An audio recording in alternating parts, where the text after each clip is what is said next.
Alright. Hello, chat. How's it going? Hopefully well. I'm not a minute early. I was pissing. But we're here now. Perfectly on time. Stylishly on time, even.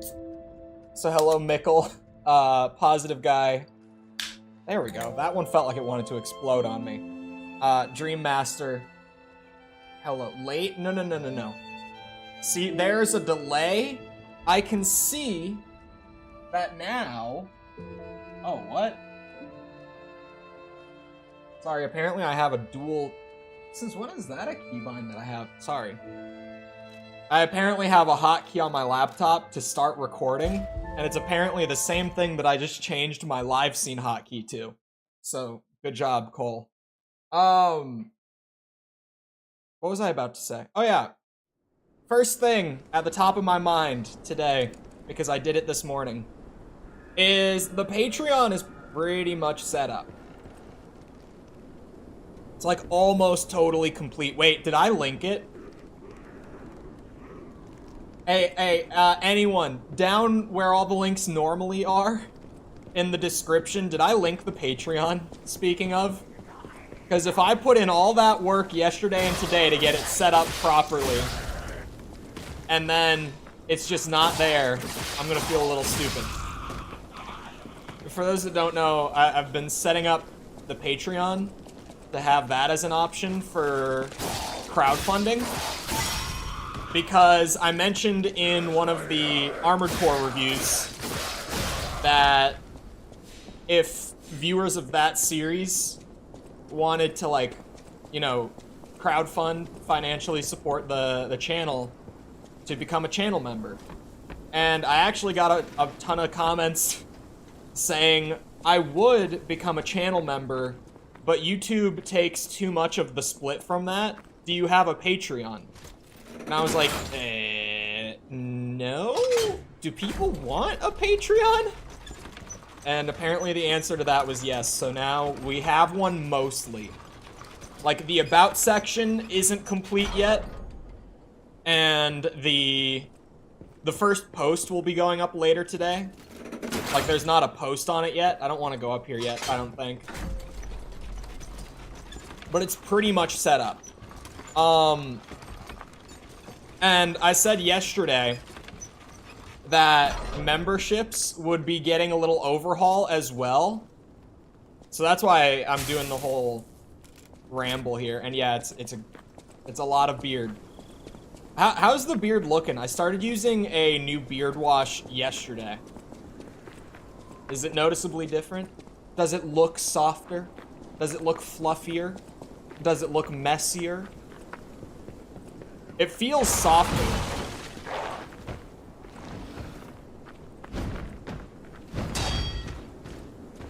Oh, there's not a third spin. It looked like he was winding up for a third. Ow.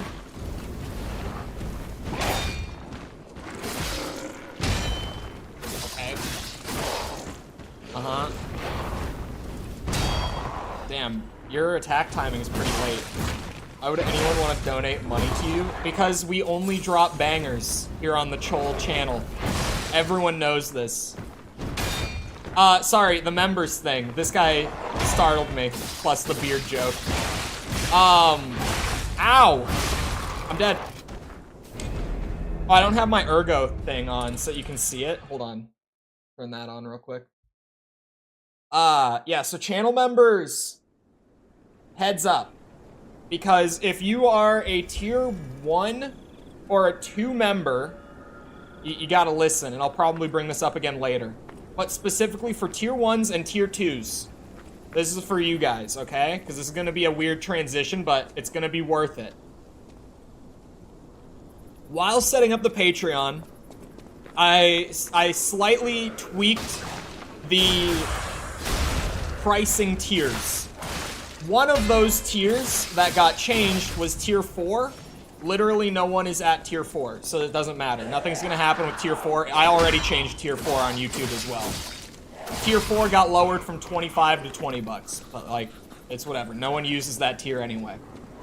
But for all the tier 1s and tier 2s, because that's a lot of you, like a shit ton of you, I'm going to make that change in the next few days. YouTube has told me to tell you, and by that I mean I asked, what's going to happen if I change the pricing on these tiers? And YouTube let me know. First of all, tier 1 is going down. I'm lowering tier 1 to $1. At $2, it might as well be $1. So, tier 1 is literally going to be $1 a month once I change it. And tier 2, I'm just rounding out to 5 to balance it.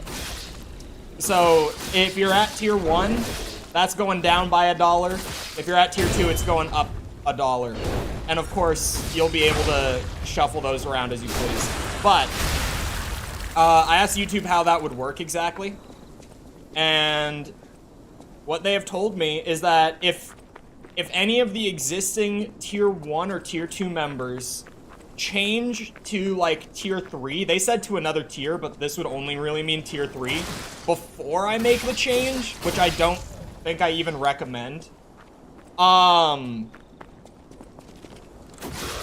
But they said if you were to change to tier 3, then when the change happens, nothing would affect you. If you stay at tier 1 or tier 2, which like literally everyone is going to do, then when the change goes through, you're going to no longer be a member, and YouTube is going to reimburse you for the month. So if you're tier 1, you'll get your $2 back. If you're tier 2, you get your $4 back. And then, if you still want to be a member, you just become a member after the price change goes through. You'll have gotten the money back regardless. That was why I asked, I was like, if I change the pricing, is it just gonna like raise the price for like tier 2 randomly? Or like, will tier 1 get half of theirs back? And they were like, no, it's gonna boot every single member from those tiers when they change. And it's just gonna give them their money back. And I was like, oh, okay. What about my membership time? I think that will still count as total, because Bird does not have his on auto-renew.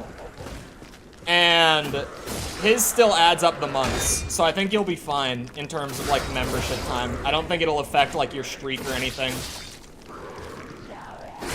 Shit. Oh, just be a member is exactly what I think. Or, now, since I got it set up last night, patron. Because apparently enough people are bothered by the amount of split that YouTube takes that they were like, I would be a member, but they take too much. I would do Patreon if you had it.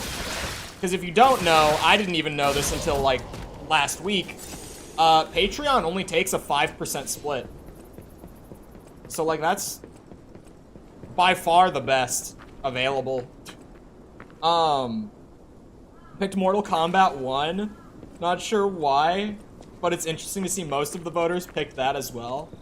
I think most people said MK because A, it's very violent and fun to watch, and B, they go ham on the story mode. The story mode's actually been pretty good. NetherRealm always really goes in on their story modes, but like this one, I didn't even finish MK11's story mode back when that came out, because I just got so bored with it. Oh shit. Why is weapon durability a thing? I don't understand why this is even a mechanic outside of our character has a really cool, like, buzzsaw arm. Starfield ain't that good. Well, it was never gonna be that good. It's a Bethesda game. Like, Bethesda's whole thing is, like, we don't make a bad game.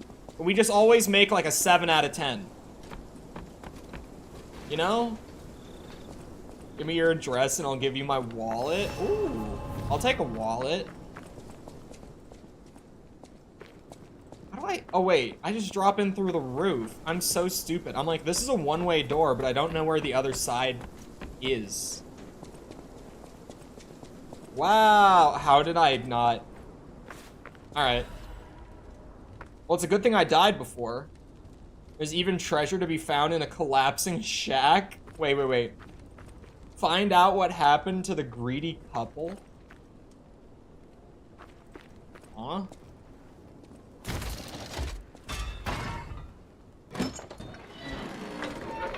Also, feel free to like the stream. Skyrim was 10 out of 10. It was not. Okay, maybe it was like a 9 out of 10 back when it came out. Skyrim is one of those games that time has not been kind to, though. Holy shit.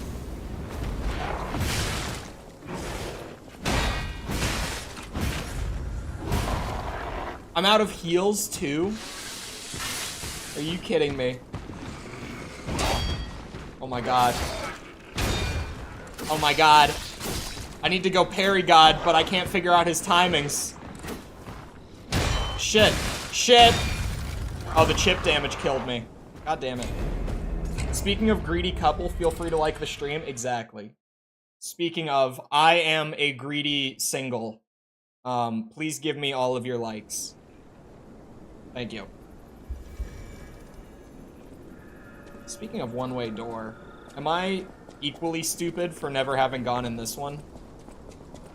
I think I could get up on that ledge.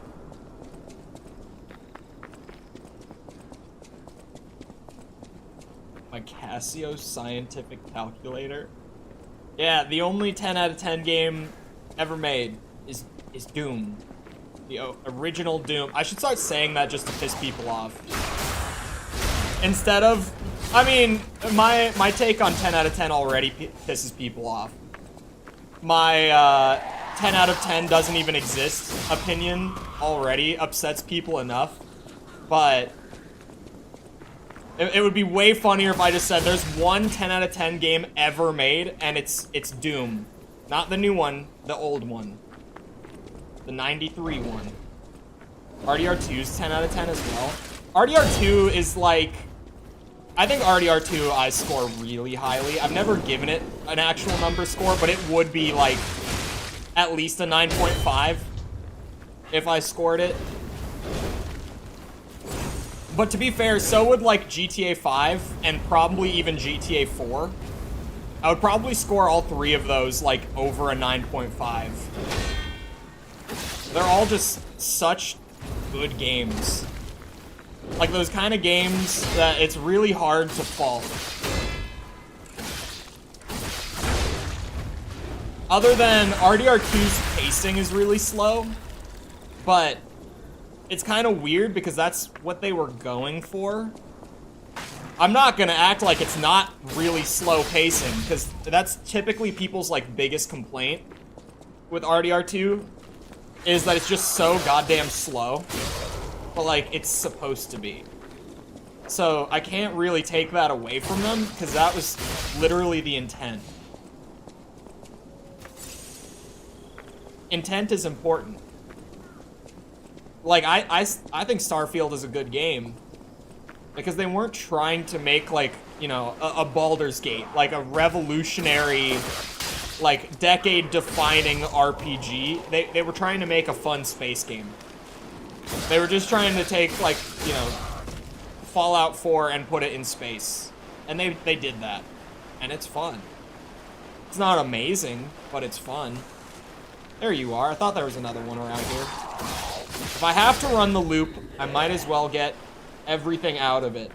And I don't even just mean the ergo farming. I mean, if I keep fighting every single enemy, eventually I'll have to get good and be able to get through the area while fighting every single enemy. Right? That's how that's how I got good at Dark Souls. Whoa, you're really running. Wow, okay. You know, for a zombie, you're pretty quick.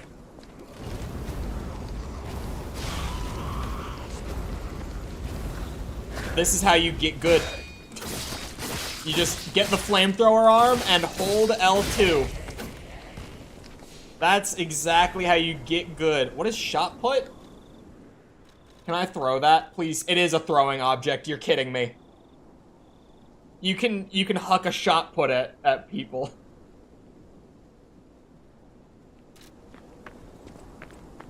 You know what? Fair play. I did not watch Oppenheimer. I don't know if I really want to watch it that much. Because, like, not heard of a shot put? No, I used to throw shot put. I was like, is it actually just a shot put? And then it was, and then I said, can I throw it? And I could, so I was happy. That's Cole lore that, like, even Cole forgets right there. That just, those words left my mouth, and I was like, wait, yeah, that's true. I used to throw shot put. I forgot that I did track and field for, like, 2 years. And one of the ones that I did was shot put. I was good at shot put. I could huck that. What is it? It's like an 8-pound ball or something. Is it 8 or is it, like, 6? I don't remember. I was probably like 12 at the time. Something around that. Pretty damn good. I've heard it's good. I would like it, because I know that everyone who doesn't like it, their complaint is that it's just a bunch of, like, dudes talking in conference rooms and shit. And I'm like, well, yeah. Have you ever watched a Christopher Nolan movie that's not The Dark Knight? And yes, that's a joke, for the record. Because I know that whenever I make that joke, it angers Chris Nolan fans. I like Chris Nolan. I don't hold him as highly as a lot of people do, though.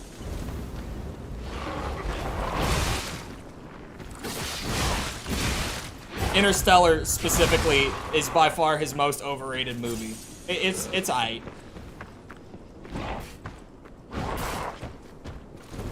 It's aight.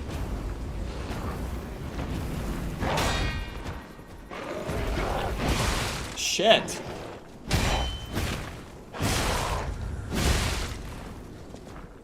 Interstellar, I will not watch.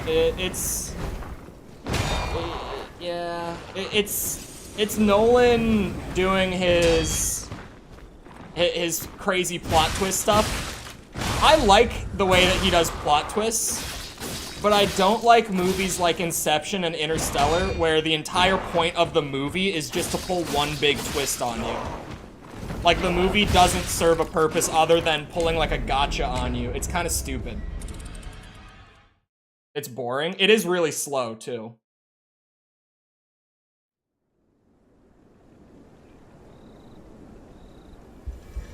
I can agree that Interstellar's slow. I liked it the first time I watched it, but it's one of those movies that you watch once and you're like, oh, okay. That was neat. And then you've seen it.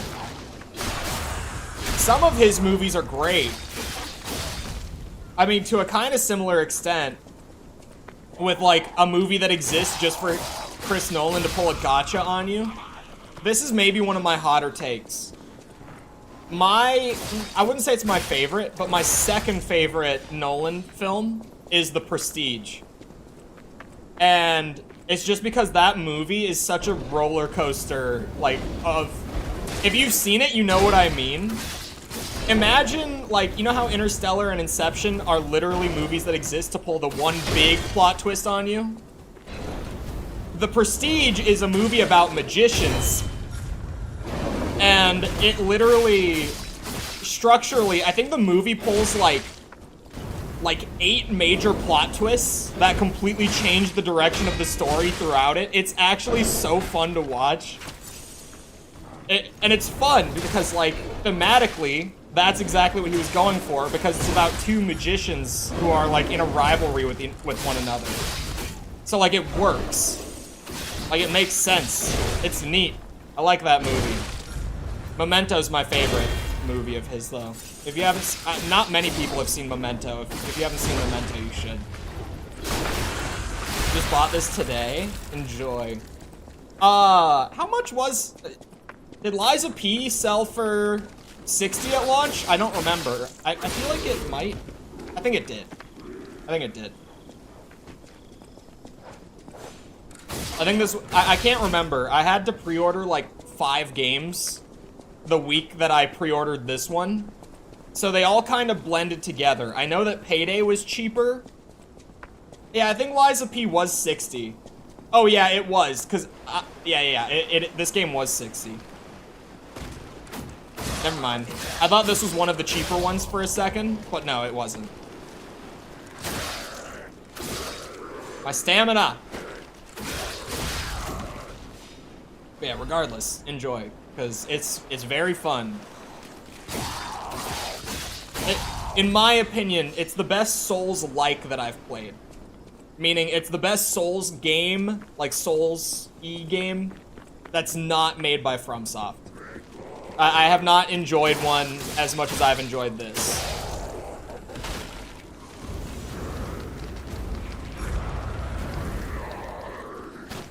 Oh.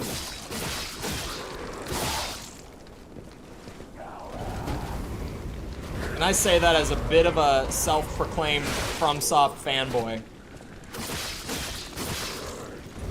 Who still hasn't played Kingsfield, but he'll get to it. Cold War campaign is my favorite kind of gacha. I think the Cold War campaign story is entertaining. However, there's no way that it has a better twist than Black Ops 1. Absolutely not.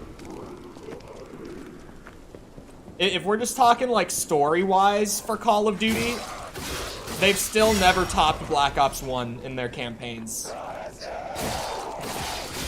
That story is just so well thought out, which is shocking because it's a Call of Duty game. Like, normally the COD campaigns are just like, there's a bad guy with missiles, really scary missiles. We need to stop him. And then you just go on like a little 5-hour journey around random missions that all eventually get you to stopping that guy. Treyarch does it better with the Black Ops games for sure. But you know what I mean? Like, generally the COD campaigns don't have that much thought put into them story-wise, because they don't need to. But man, Black Ops 1 is peak. Ow. This guy has killed me more than, like, not any of the story bosses, but he's approaching the territory of having killed me more than any main boss in this game has. He's getting there. Favorite Souls-like is Paper Mario. Did you guys see their, they just announced something with Paper Mario. I think that they were... I don't remember what it was. I think they were bringing Thousand Year Door to the Switch in some capacity. Which is only a good thing. Like, obviously, if they just brought it through, like, one of the online emulators, then, like, who gives a shit? But the fact that they're even just giving any attention to Paper Mario again is kind of like... You think they might make a new one? That's not dog shit? Because let's be real, like, Thousand Year Door was goated. The one on the Wii was alright. What was that one called? Was it just like Super Paper Mario or something like that? The Wii one? That one was pretty alright. Oh, it wasn't bad. And then, like, every Paper Mario game after that was just shit. Like, actual, just not fun game. And that's not from lack of trying. They made a good few after that.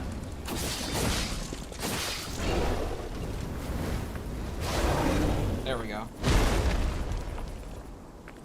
My mom recently discovered that there is a little game called Luigi's Mansion. And she suddenly was incredibly interested in Luigi's Mansion. She has a Switch of her own. She has one of the Animal Crossing edition Switches. Oh wait, you guys want to hear something crazy? This caught me off guard the other day. Do you know what my local Walmart happens to have just in stock and sitting on the shelves? A bunch of Tears of the Kingdom edition Nintendo Switches.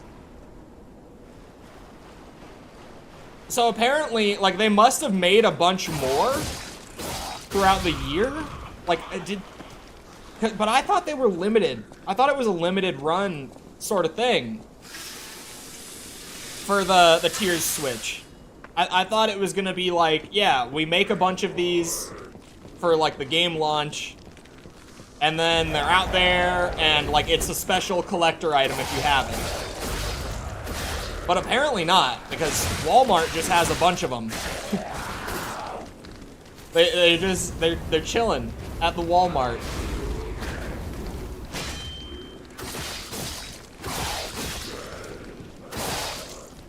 Okay, to be fair about this big bitch that keeps killing me at this checkpoint, it might be because all of these enemies keep burning through all of my heals by the time I get there. Maybe. Could be, at least. Moonstone. Wait. What am I doing with Moonstone exactly? Oh, this is at +2. So Hidden Moonstone is... Hold on. I was waiting for one more Moonstone, apparently. So let me dip to the hotel and upgrade my spear. That should help. I kind of forgot that I was using a spear that had no upgrades on it because I didn't have, like, the base tier upgrade currency. I was waiting for this Moonstone to drop.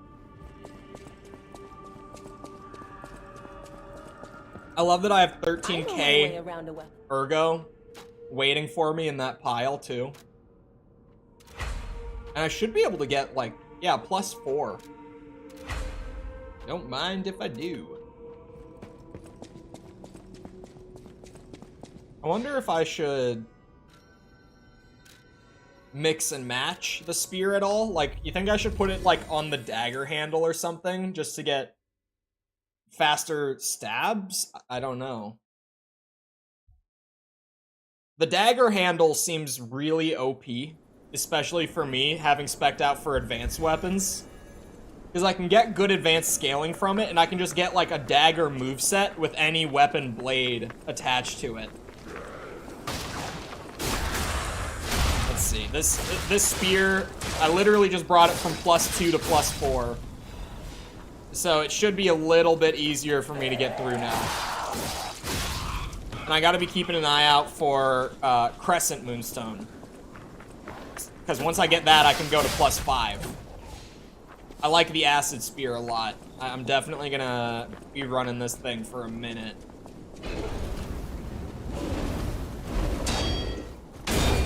Shit. I'm out of stamina. That is so unfortunate. I went for the parry, and my timing felt good. I think I would have gotten the parry too. But stamina.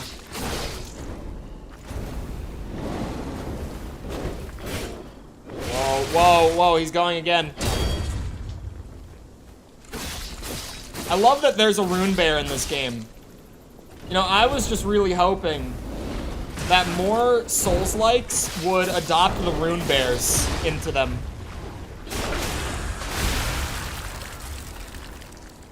Because I always, you know, we all loved fighting rune bears. They were everyone's favorite. Nothing like a good old-fashioned rune bear, am I right?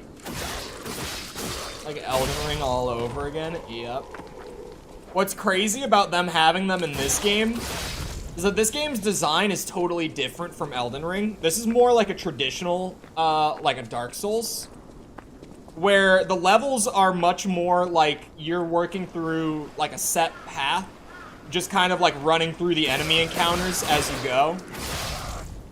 So, you know, Elden Ring, you see a rune bear, and anyone who's ever fought one before is gonna say, oh no, I don't want to do that. And they're gonna turn the other way and ride away on Torrent. But here it's like, oh, there's a rune bear. I guess I have to fight it. Like, you don't have an option not to.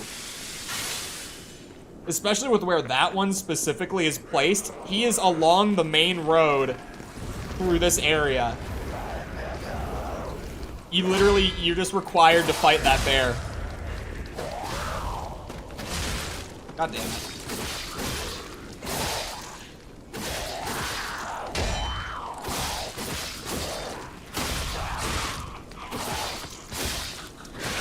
Uh-oh.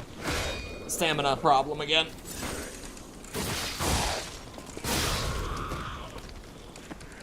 Come get it. There we go. Royal Revenants. I think I might hate the Revenants more, but I also think that that's only because they're boss enemies. Actually, I think I would rather fight a rune bear, like, as a boss for a dungeon than a Revenant. If I'm being honest, now that I say it out loud, I definitely would take the rune bear over the Revenant. I'll fight a rune bear over them any day. Have you ever heard the, like, the King Kong, or sorry, the gorilla versus, what is it? I think it is like a gorilla versus a bear debate. In Elden Ring, it's, Rune Bear versus a Royal Revenant. Who wins? If you ask me, it's gotta be the Revenant. I think the Rune Bear gets clapped by the Revenant, for sure. Gorilla versus your mom. The gorilla would win. Definitely.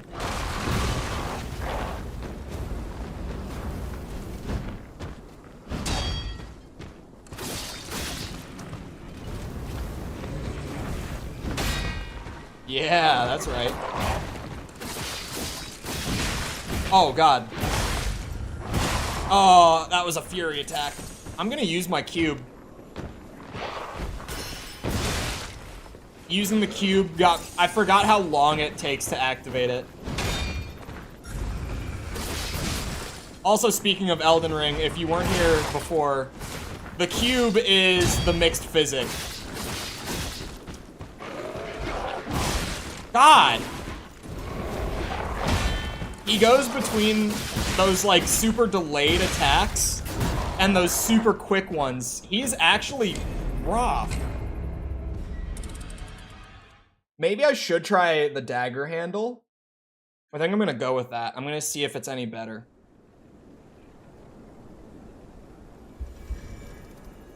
We combine the tip of the acid spear. Here we go, new weapon. With the handle of the... Where is it? Where's the there it is. Salamander dagger. Yeah, it is called that one. And now, we just have the dagger's moveset with the tip of the spear. I actually really like this system. I do.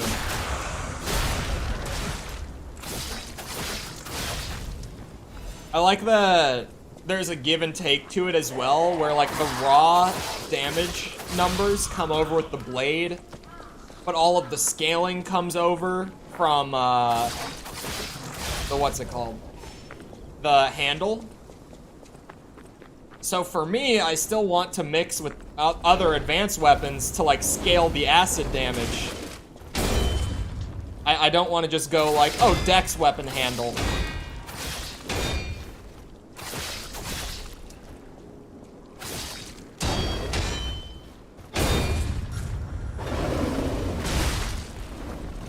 For sure, Rune Bear would win, by the way. No.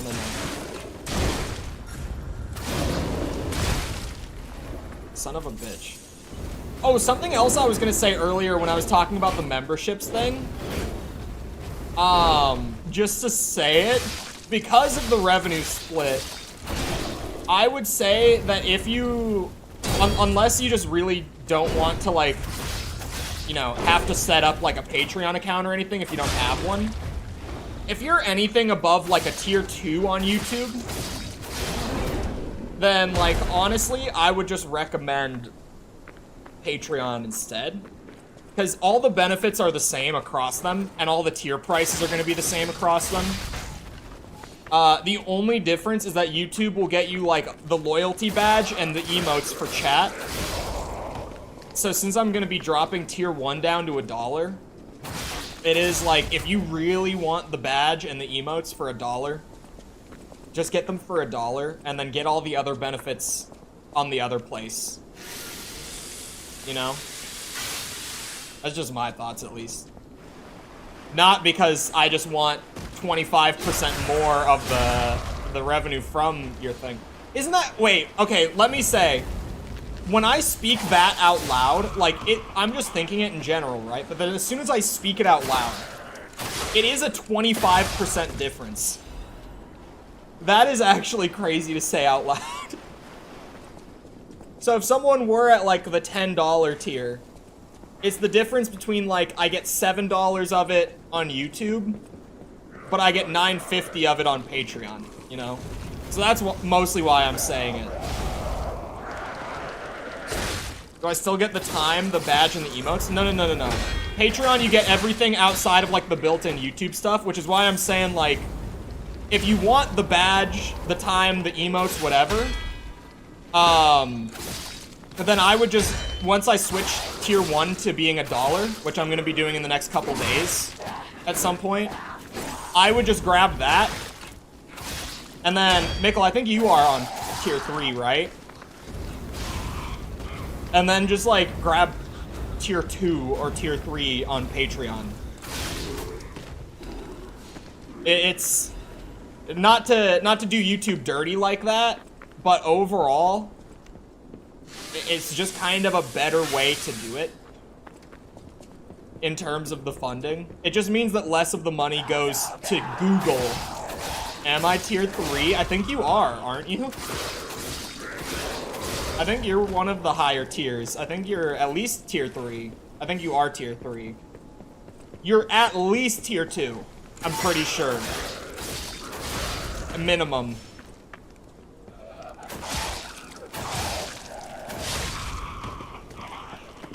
Tier 2? I can look.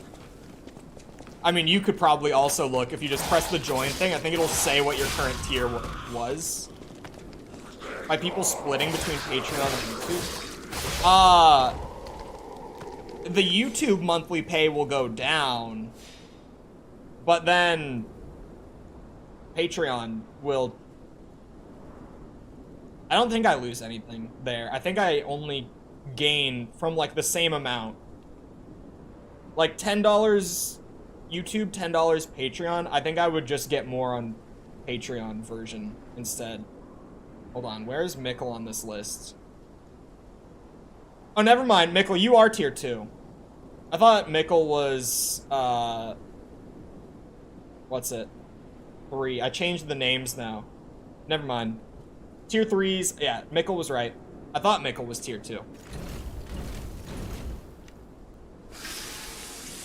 Oh, also, I don't know how many of the stream, like people who only really hang out in the stream would care in terms of those members, but the Armored Core Last Raven video is done, and with the overhaul, early video access is back with the qualifier of when available, because sometimes I do work up until like the night before to try to get these videos out. But if it's like this week where I already have it and I'm just sitting on it until Monday morning,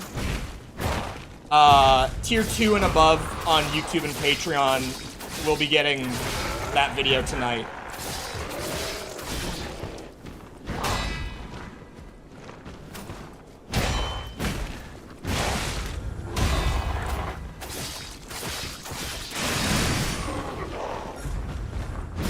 Jesus.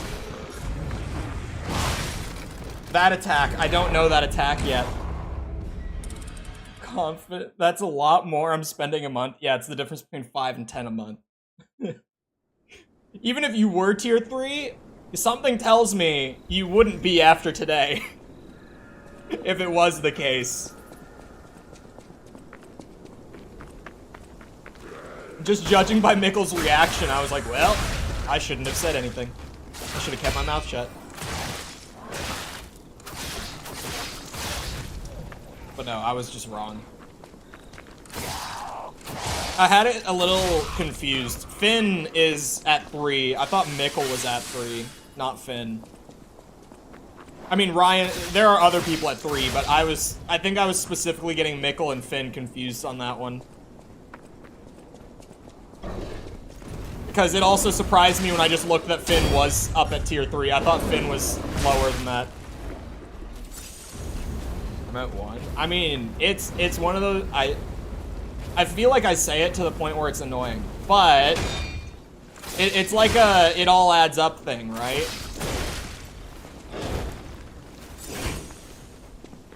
Where it's like,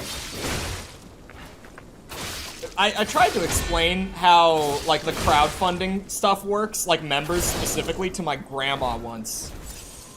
And man, that was a nightmare.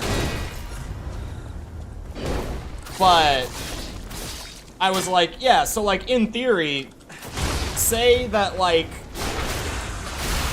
10% of people who watch my shit contributed $1 a month. Like that would just be like $600 a month, even though they're all individually only giving like $1. Because she was like, how are the prices so low, but like it can be a job. So that's how I put it to her. Where I was like, it's not about the individual price. It's about the scale with that price. It could be. 10% is very generous of an estimate, by the way. But that's just how I put it to her. To try to make it make sense. It did not work, but it was a good effort. I have the economy. Yeah. But yeah, I might even, I considered just renaming the tier 1 on YouTube to Emote Collector. Oh, never mind, yeah, I changed that all around. Never mind. I did consider that. At one point, I was like, the tier 1 on YouTube might literally just be like badge and emotes. But then I was like, no, that's shit. I was focusing too much on the higher ones at one point while I was working out all the numbers and stuff. So I was considering at one point just renaming tier 1 on YouTube to Emote Collector.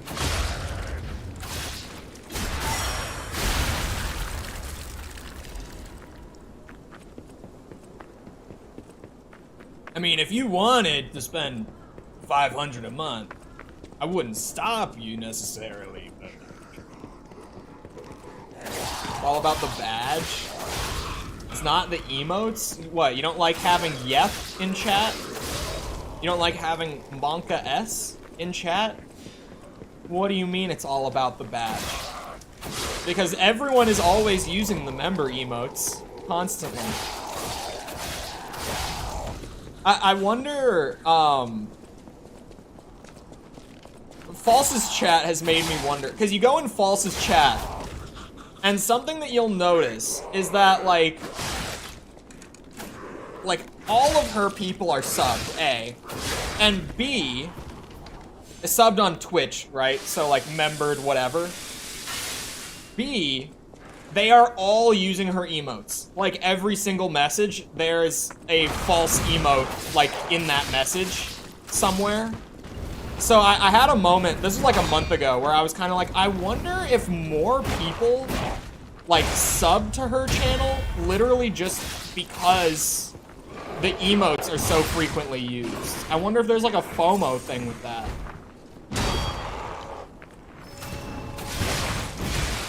Because I was like, no one uses my fucking, or my frickin' heckin' emotes. YouTube. Emotes can be used really well. I feel like we've got most situations covered, do we not? I'm not disagreeing. Hers are also, custom, right? She has a lot of people being gifted. She does have a lot of people being gifted. I'm definitely aware of that as well. Yeah, I think it's not even just that it's custom, as it's not like it's custom as in being unique to her channel even, I don't think. I think it's because, like, it's literally her character, if that makes sense. I could be wrong. I think it is more of, like, the character itself rather than just like, oh, it's custom. If that makes sense. Madge and Sag missing out? What do you mean Madge and Sag missing out? Do we not have Sag anymore? I struggle to remember, like, what we've shuffled in and out at this point. Oh wait, can you get past the rune bear if you drop down? Hold on. Now I'm curious, because I dropped down. Are you able to sidestep the rune bear here? Oh, I guess you could, if you just went under. But as I like to commonly say, Mama didn't raise a bitch. I love that this is just the rune bear to me. And it's not even just to me. When Korn was talking to me about the rune bear, or just this bear the other day, he also called it a rune bear. Because it is like, for Souls fans, you see a giant bear with like a really aggressive moveset, and it's a shit ton of health. And your brain just goes, oh, rune bear.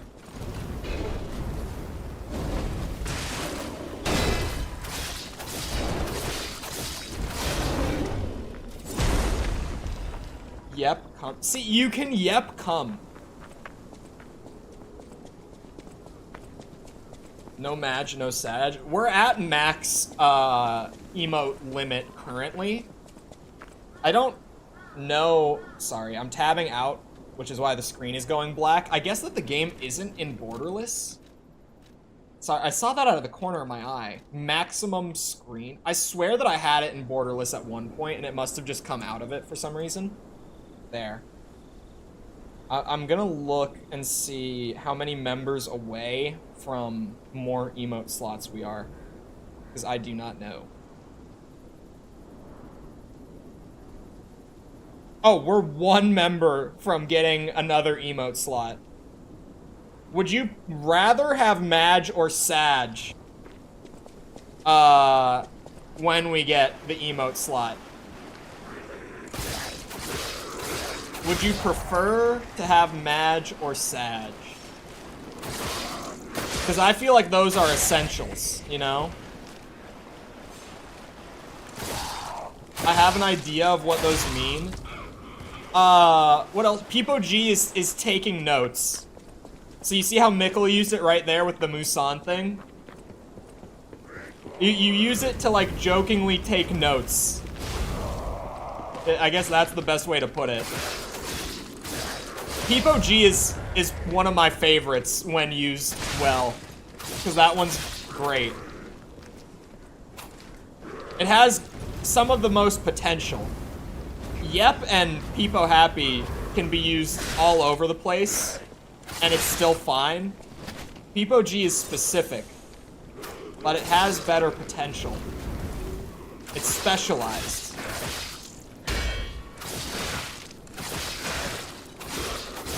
Peepo G is so damn funny. It is just really good. I would rather have Madge. Do we have Pepe hands or anything? Oh, that's a good... Would you rather have Sag or Pepe hands? That is almost a better question for like a sad emote. Sag is funny when you say it out loud, but Pepe hands, you can see him like he's crying. He's visibly crying with Pepe hands. So whenever I'm using, like, Pepe emotes, I normally use Pepe hands, personally. I do use Sag, but I would say I use Pepe hands more.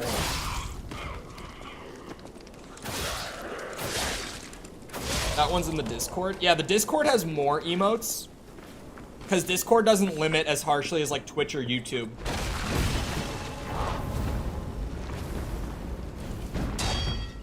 Like, False recently, not super recently, but like after she got partnered on YouTube, she was saying how much it sucks to have such like a limited amount of emotes for members. Because she is so used to having like all the slots open on Twitch just from the amount of like gift subs that she got. She was able to fill them out, and then Twitch doesn't like take away emotes just because you fall down on the sub count, even if you do, right? So she's like, man, I'm gonna have to like work back up to having all the emotes for members. And I was like, yeah. Because it is a grind. You kind of just have to wait, too. It's not even something that's like in the streamer's control necessarily.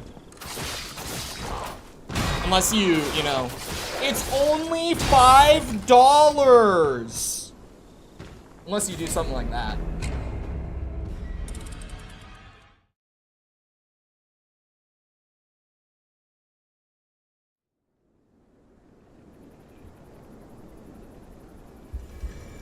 Best thing about YouTube members is that it's literally Patreon built into YouTube.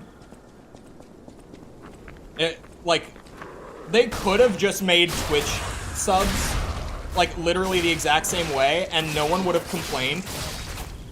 But, like, now that they went ahead and, like, just literally integrated, like, their own Patreon platform into the member system, they've made Twitch subs just look super outdated.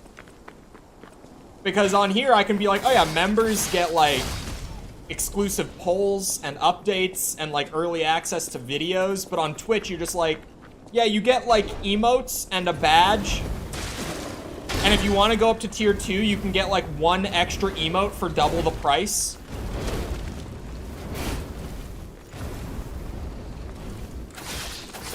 It's not just that they've made Twitch subs look outdated. That was the wrong way to put it. They've literally made Twitch subs outdated. Like, Twitch offers the least with their subscription service now.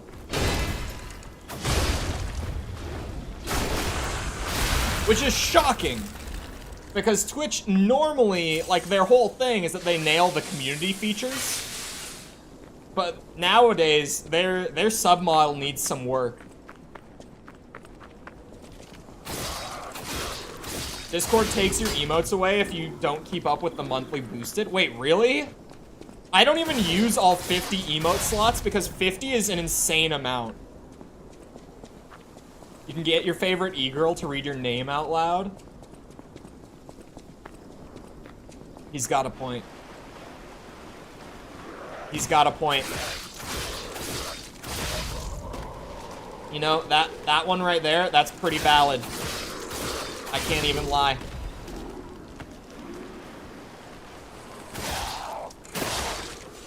But yeah, in general, because I also forgot to say this earlier, I think.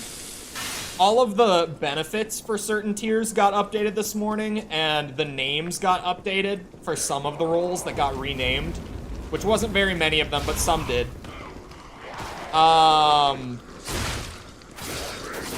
Yeah, the only thing that, like, the only change that still has to happen for YouTube members is the repricing thing, which is going to be the most awkward part. There's a reason I'm saving that for last, even though I did everything else already.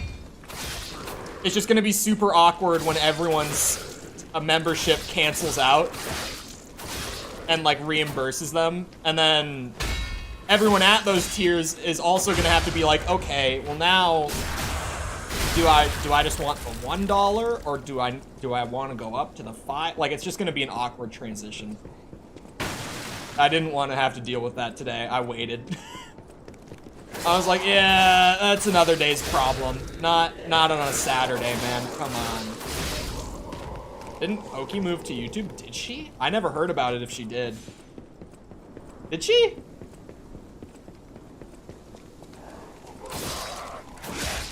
I mean, with the kind of deals that YouTube gives out to streamers right now,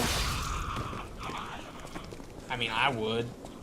Oh, whatever happened to all those kick deals? Like, they were rolling out so many, like, insanely large deals. Like, the biggest contracts. I mean, obviously, like, XQC's contract, they paid him, like, $100 million to go to kick for, I think, like, 2 years. The last members only thing was 6 months ago. They're gonna come back. They're coming back literally tonight. There was already going to be one up, but the processing for the video was taking too long. Even though I'm on priority processing, so thanks, Musan. I love that I'm complaining about being on priority processing and it not being fast enough. I should just be thankful, because YouTube processing can be so bad. Like, in all honesty, the fact that my 1440p video took like an hour to process, that's still way faster than most people get on YouTube. I should be grateful for that.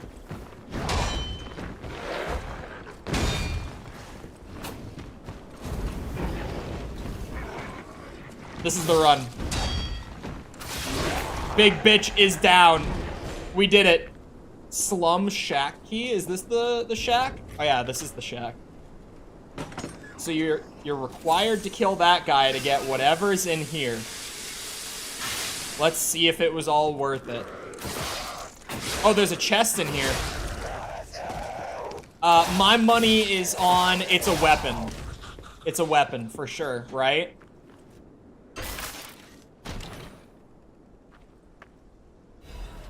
No?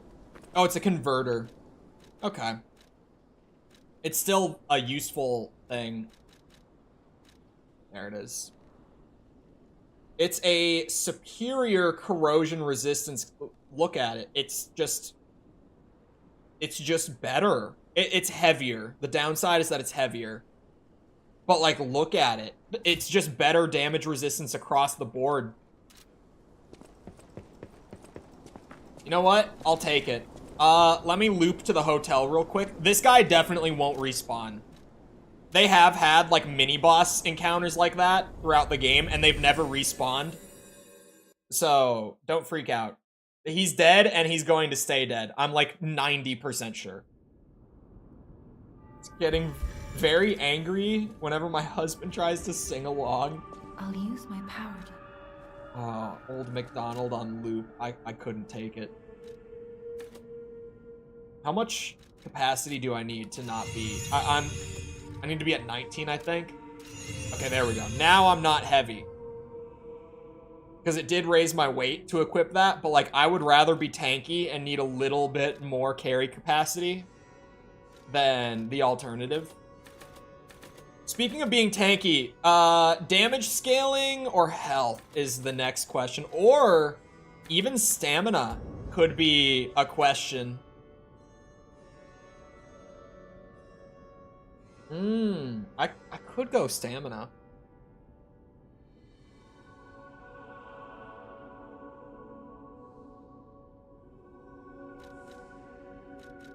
I feel like I'm gonna go health a little bit. I might bring health up to 30 even. I don't know how much I'm gonna need for like end game health. It's kind of just a big question mark. I have no idea what I'm going to need. So I'm kind of just feeling it out. Not that my health bar feels bad right now, but I like having like a more rounded number than 26. 26 is not a satisfying number for my health to be sitting at. So let me round it out before I call it for the time being.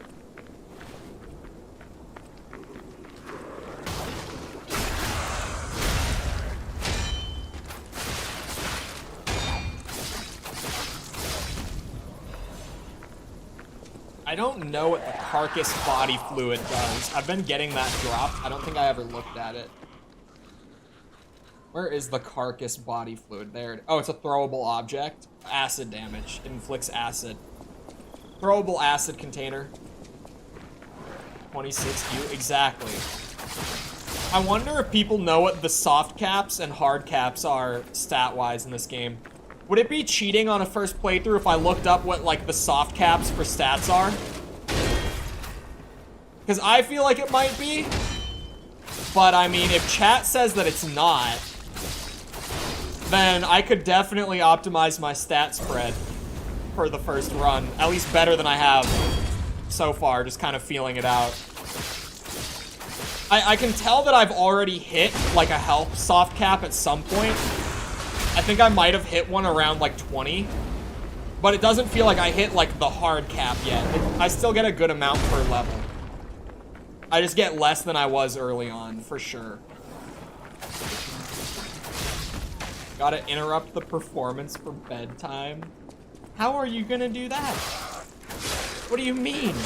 You're just gonna tell him, well, singing time is over, time to go to bed.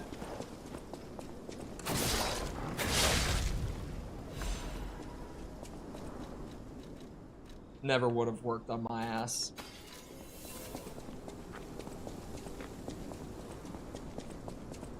My parents always just thought that I was a really, what's it? I don't know what the word is that I'm looking for. A really,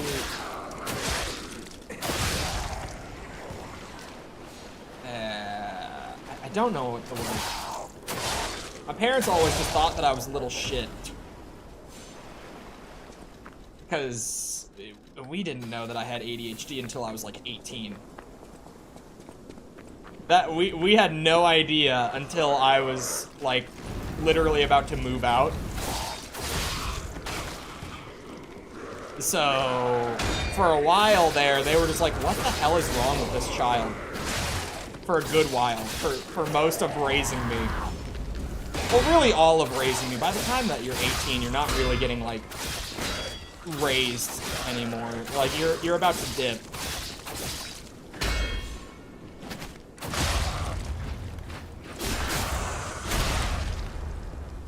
You were a difficult child and an even more difficult adult.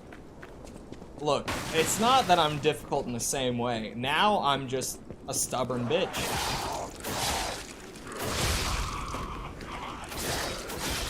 This child is broken. Yeah, there was. Yeah, I was a painful child.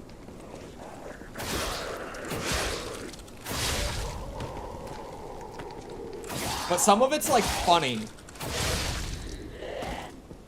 Like some of it, I distinctly remember making like a small fire in like a what kind of can would that have even been?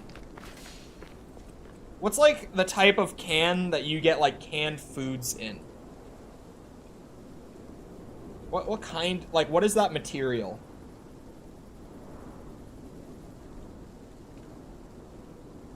What kind of can is that? I actually don't know. What kind of can is canned food in? Aluminum. Aluminum. I once with a, aluminum says Google. They say aluminum and steel, but steel? I'm going with aluminum. Me and a kid from the neighborhood made a small fire in like an empty aluminum can that was like in their shed. And bro, my parents were so pissed because I loved fire when I was a kid. I still kind of love fire, but I loved starting fires. Controlled, safe fires, of course. But, man, they were pissed. Because, they were pissed because we were making fires, like, without supervision, right? Like, there was no adult there. We were just starting fires for fun. They were like, you know how dangerous that is? Because I think I was, like, 9 or something. Admitting to arson on stream? No. It's only arson if you, like, intentionally burn a building down. Something to that degree. We started a can on fire that was already empty. Like, the food had been eaten out of it, and it was just in the shed for some reason. So we just took, like, sticks and like, some leaves. That sort of thing. 'Cause it was, like, fall. And we started a little fire. With matches that were also found in the shed. Everything changed after the doctor spread the blue medicine. I buried my brother. I don't even know it was. I think it's supposed to say if it was my brother. Who is the doctor? Whose blue hair is it in his cane? Oh, shortcut! Shortcut gaming.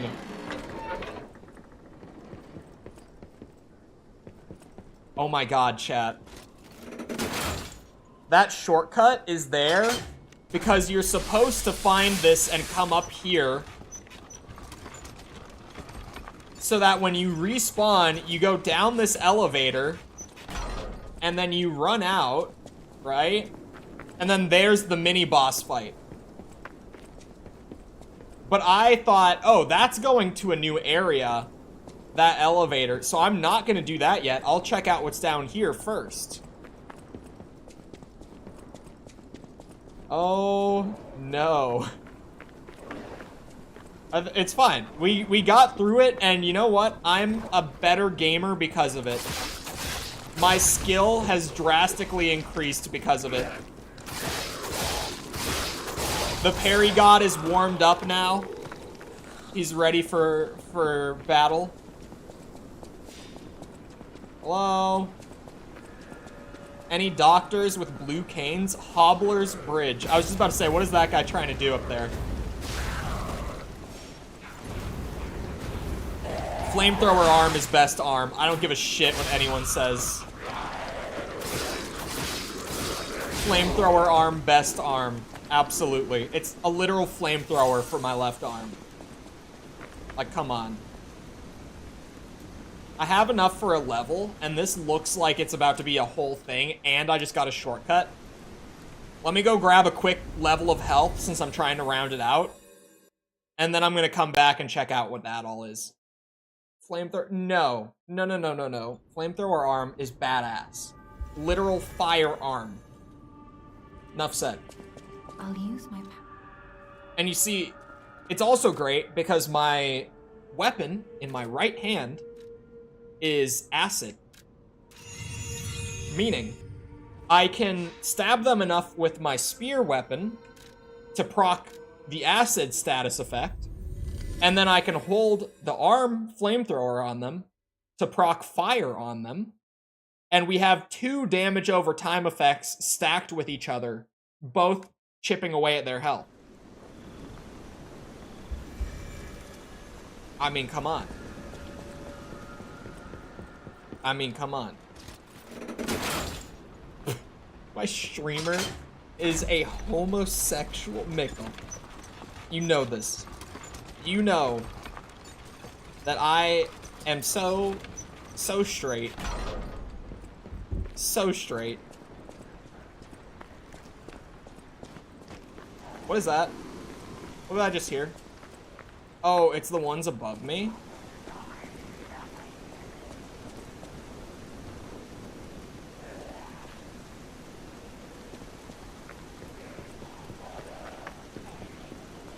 I don't need to fight them. There's about to be some crazy shit on the other side of this bridge. I don't need to fight them. Play a game of chicken, you will win. I'm very comfortable with my sexuality, but I don't like kissing dudes. So you'll win, because I don't want to.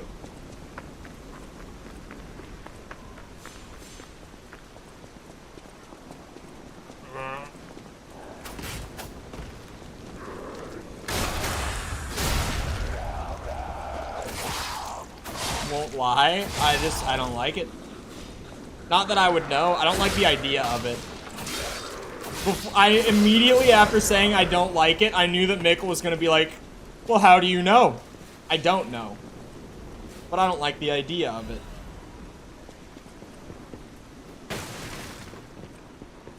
Oh god. Hello, Ryan. Sawblade? Really? I ran down here for a goddamn Sawblade and 300 ergo? Come on now. Come on now. Already has experience, he knows. No, I was the guy who, like, at parties in high school, if Truth or Dare started, and it was like, you have to drink if you don't do the Truth or the Dare, people would just kiss me to, or sorry, people would dare me to, like, kiss other guys at the party, because I would just drink immediately. I was just like, well, nope. I do not have experience. I actively avoided experience.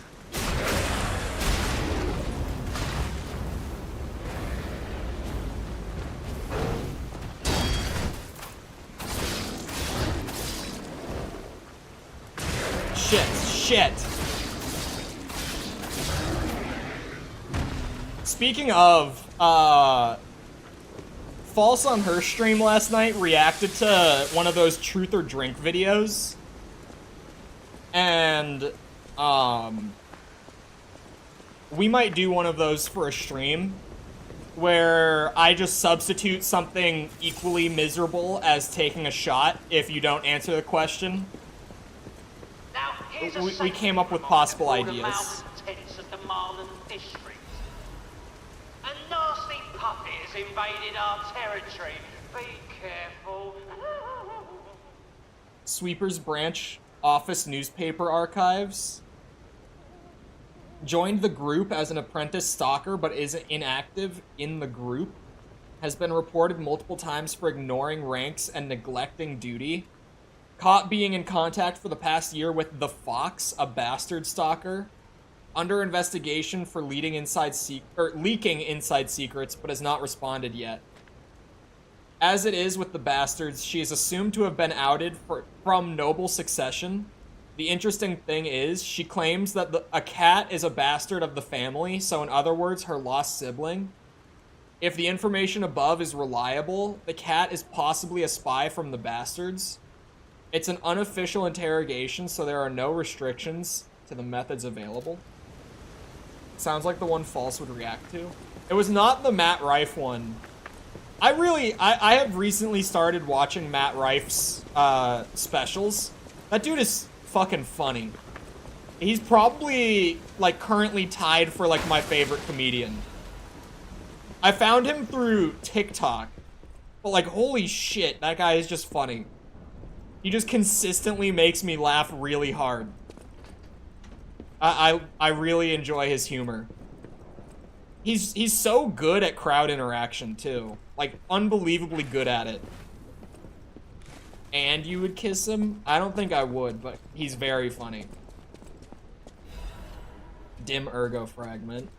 Okay. It's him, and I think his name is Brad Williams, is the other one that I've really liked recently. I think his last name is Williams. I know his first name is Brad. I don't remember his last name exactly, but I think it's Brad Williams.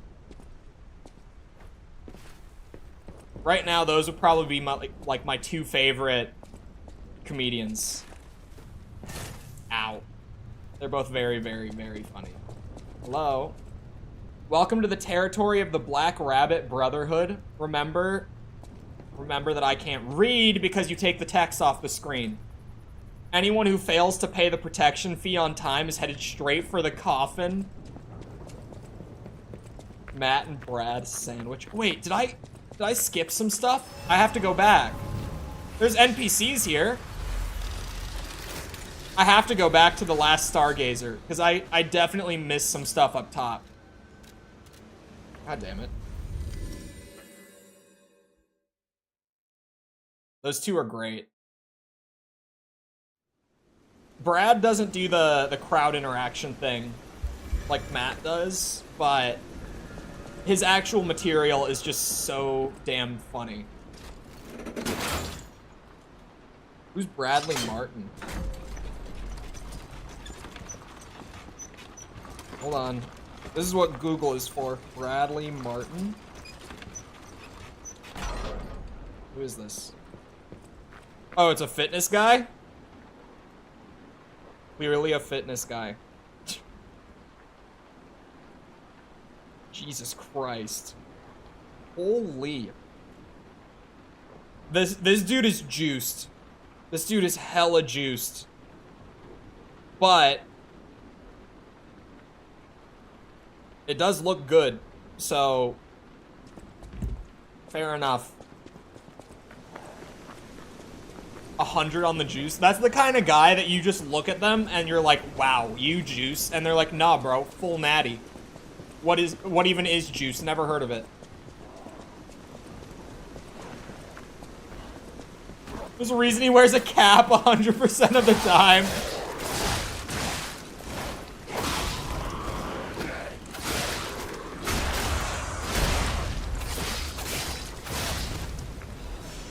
I stand out among my my friend group right now because out of like the four of us that work out actively, I'm the only one that doesn't do steroids now.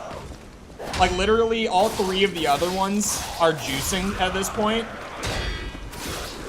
And it is noticeable difference when we all stand or like sit at a table or something. It is noticeable. Crippled by their 40s. One of them is like, he's been doing it for like a month and he's already like, yeah, I don't want to do this anymore.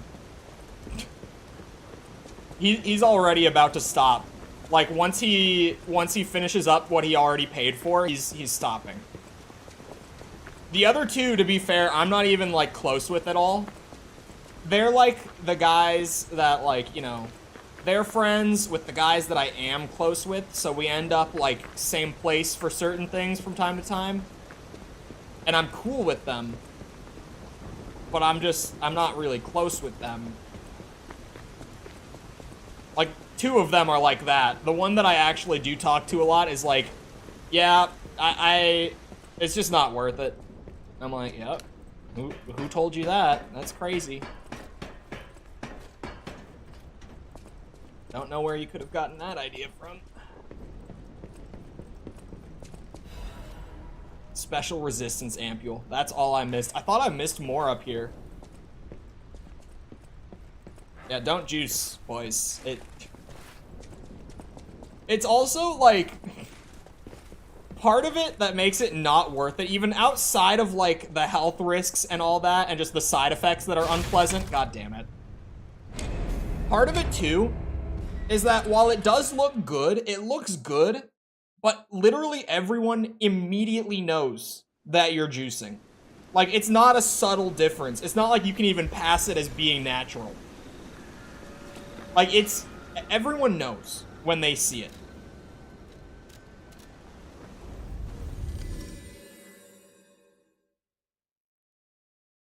And so, swoop. Yep.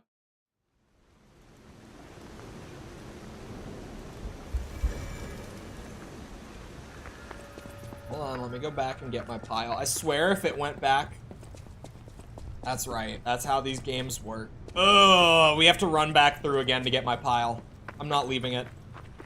Only gym bros know the difference. Other people will question it. Yeah, that's true. It's only people who work out actively that will, like, immediately know when they look at you, sort of thing. Like, for sure know. But still, like, even just... Everyone is going to at least kind of be like... Is that... how Liver King got up? Bro, I can't believe the people that actually, like, for years thought that Liver King was actually natural. Because even when he tries to explain it, it's so fucking stupid when he says it. Like, it makes no sense.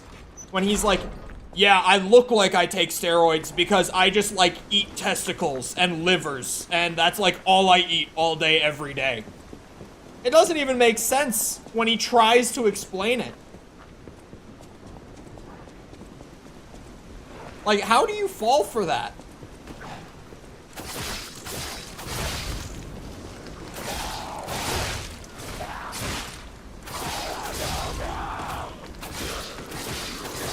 Big manly testosterone balls. It's so stupid.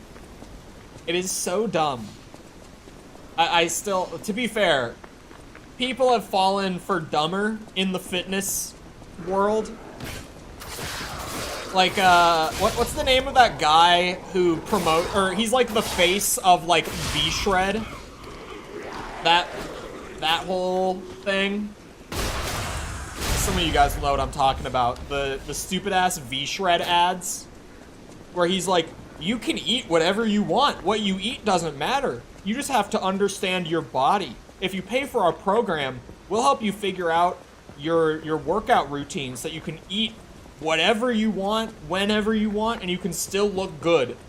The amount of subscriptions that they managed to get just by running, like, YouTube and Instagram ads saying that shit is so baffling. Because, like, in the ads, too, they just show him, like, you know, eating a cake, like a slice of cake, or, like, a bowl of ice cream, or a pizza, like a full, like, Domino's pizza. What's V? I can't, you know what I mean. V-Shred. It's exactly what I was just saying. Like, they run, like, a whole marketing campaign being like, yeah, you can have the worst diet imaginable, but if you pay for our program, we'll just help you understand your body so that you can eat whatever you want, whenever you want, and still look shredded, like the guy that they do the ads with, who is shredded, by the way. And they just have him, like, eating a bunch of junk food in the ads and telling you that you can eat whatever you want, it doesn't matter. And that if you pay for the program that's, like, I don't know, $20 a month or some shit, that you'll be able to eat like him and look like him. It's so dumb. Oh, I saw you go into the factory. But you're here. So, wait. You came out of the factory? Yeah, I killed the big thing in the bottom. I thought you would have been burnt to a crisp. But look at you. All intact. Brother, being too frank is rude. We should praise him Talking for being Liver King. stronger Liver than King you and are. the V-Shred guy, whatever his Why name not is. join forces? Play our cards right, and we could defeat the villains who rule this area. They're the Black Rabbit Brotherhood. The baddies who torment the residents around here. We heard their hideout is stuffed with treasure. And it's a good time to liberate this place as well. Pretty sweet deal, don't you think? All you have to do is create a distraction. That's it. The rest we can handle. So, you gonna do it? I feel like you're gonna scam me out of this treasure that I'm hearing about. Like, what if I just did both on my own?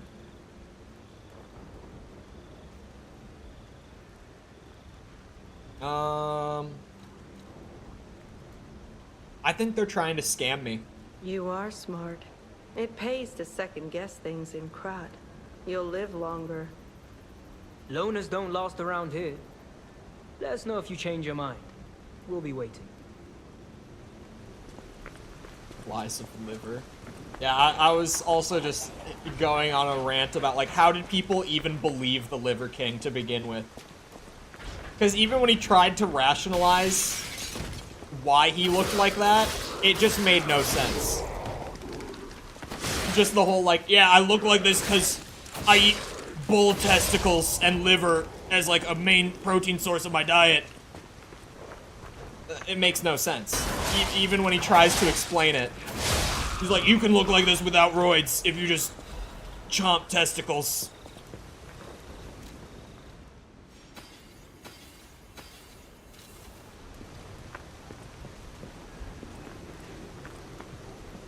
Welcome back, Jess. Wait, what is that? They just put their mark everywhere. I keep thinking that it's like a wall, like, text thing. A wall text thing. That it's like a writing on the wall. Whoa, the double hit is not right. What's wrong with you? Whoa. Oh, lady. Lady, why am I white? Why am I, like, glistening with paint?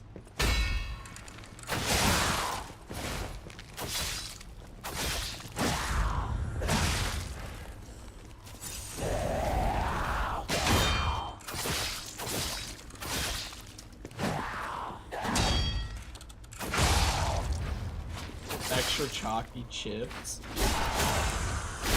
There we go. I resisted getting Cyberpunk yesterday. Good.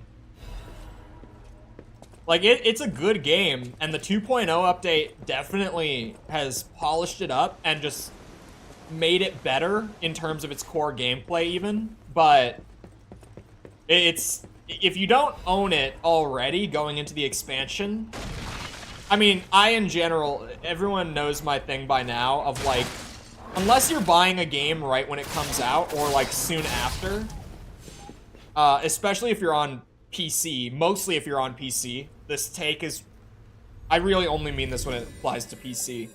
Buying a game not on sale is kind of just a waste in general. On PC, everything goes on sale all the goddamn time. There's no reason to buy it at full price. Cyberpunk is mid. Oh, it is on sale? Wait, what's it on sale for? I didn't know they were running a sale, but it kind of makes sense. They're trying to get people in playing 2.0 right before the expansion that they've been working on for years.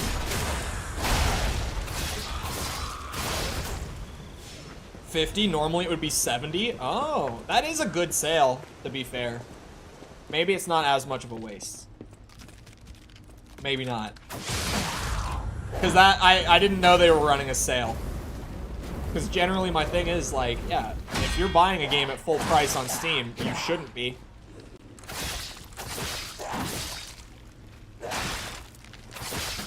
Don't say that. I didn't say shit. What do you mean?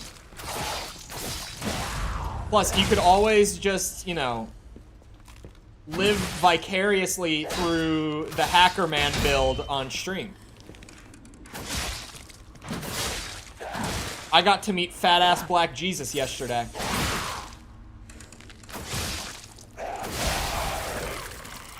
You get all of the Black Jesus and Jackie that you could ever need just from stream playthrough. It's fine.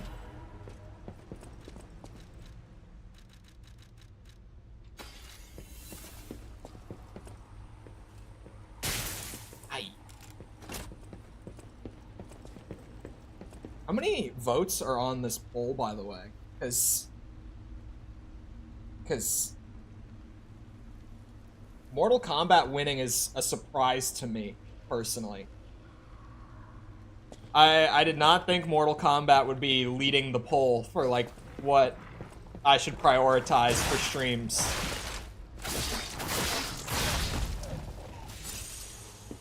These polls are affecting what I'm playing, by the way. In case no one has caught on yet. They are having an active effect. Why schedule streams? With the 7-game rotation, I could schedule streams like I normally would and kind of just flip-flop naturally. But,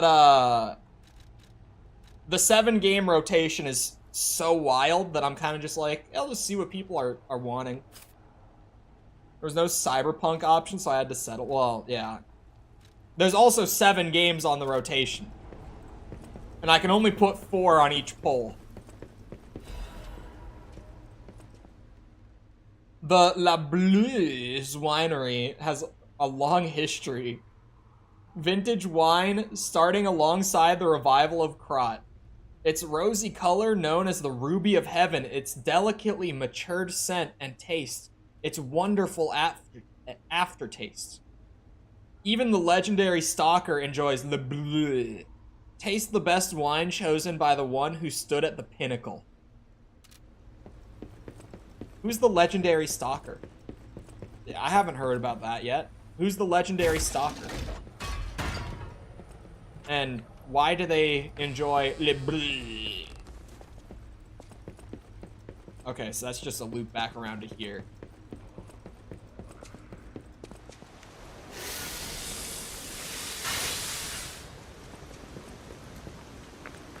I started playing with the hacking progressively, like, more and more throughout the stream yesterday.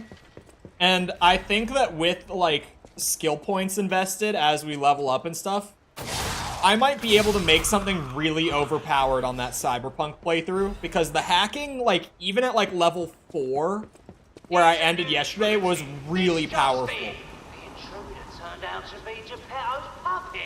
This month's protection fee will be waived for anyone who hunts it down. It is me, Geppetto's puppet. Run, you idiot!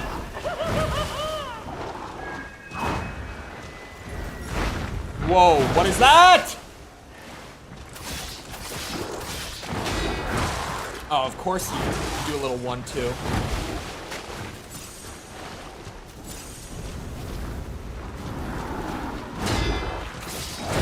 Shit. Ah!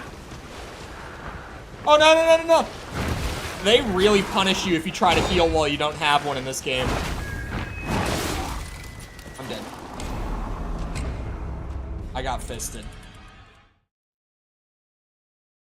Right outside of Le Bleu. The urge to play farm right now? What? To play farm? Question mark? What are you talking about, Willis?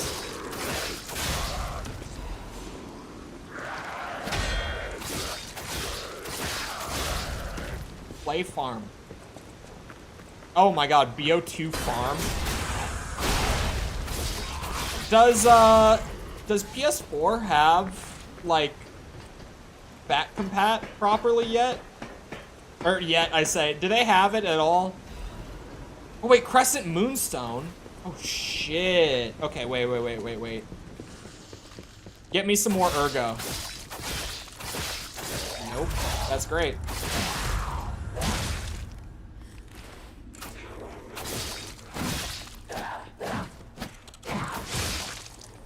And PS3. I'm so sorry. Ever tried? No, I know that they have, like, the streaming subscription service thing. But outside of that, to my knowledge, they don't. Which is why I was asking. I was like, did they ever add something that I didn't hear about? Honestly, as someone who spent the last console generation mostly on Xbox, and who right before this new console gen moved to PC, I don't know how I could survive without playing, like, old gen games. I know my way around a web. Like, all of my favorite games are not from this generation. That is a nice spear right there. I would not be able to just play, like, new stuff, like, from recent years. It's just, it's so not me. Thank God, like, Xbox really prioritizes that. And I think that's one of the best things about Xbox, definitely, is that they're so heavy on their back compat. Like, literally, on the Series X, at launch, you could just play games from any previous Xbox console on the Series X. Like, that's pretty amazing to be able to just have, like, day one. That's pretty great. Like, yeah, you got your old Halo 2 disc, just pop it in your new 2020 console, and boom, you're cooking. PlayStation needs to have stuff like that. So does Nintendo. Alright? So does Nintendo. Obviously, Nintendo moved to, like, micro SDs and stuff with the Switch, so they can't do it disc-wise. And digitally, I think it would be a pain in the ass for them, too. I don't even know how they would manage that. But, like, they need to at least just put more games on there that you can actually buy. Like, none of the subscription service shit. Like, let people buy old games individually. Let them just own a game. Like, Ocarina of Time and Majora's Mask being on the subscription service and not getting, like, I don't know, maybe their 3DS remasters ported to the Switch and just sold in, like, a bundle for $60 together, that's a crime, if you ask me. That is, like, the ideal way that Nintendo could have handled that, but instead they were like, what if we just took the original N64 versions, didn't touch them whatsoever, and charged $50 a year for them? That's gotta be the best way to do it. Let's do that.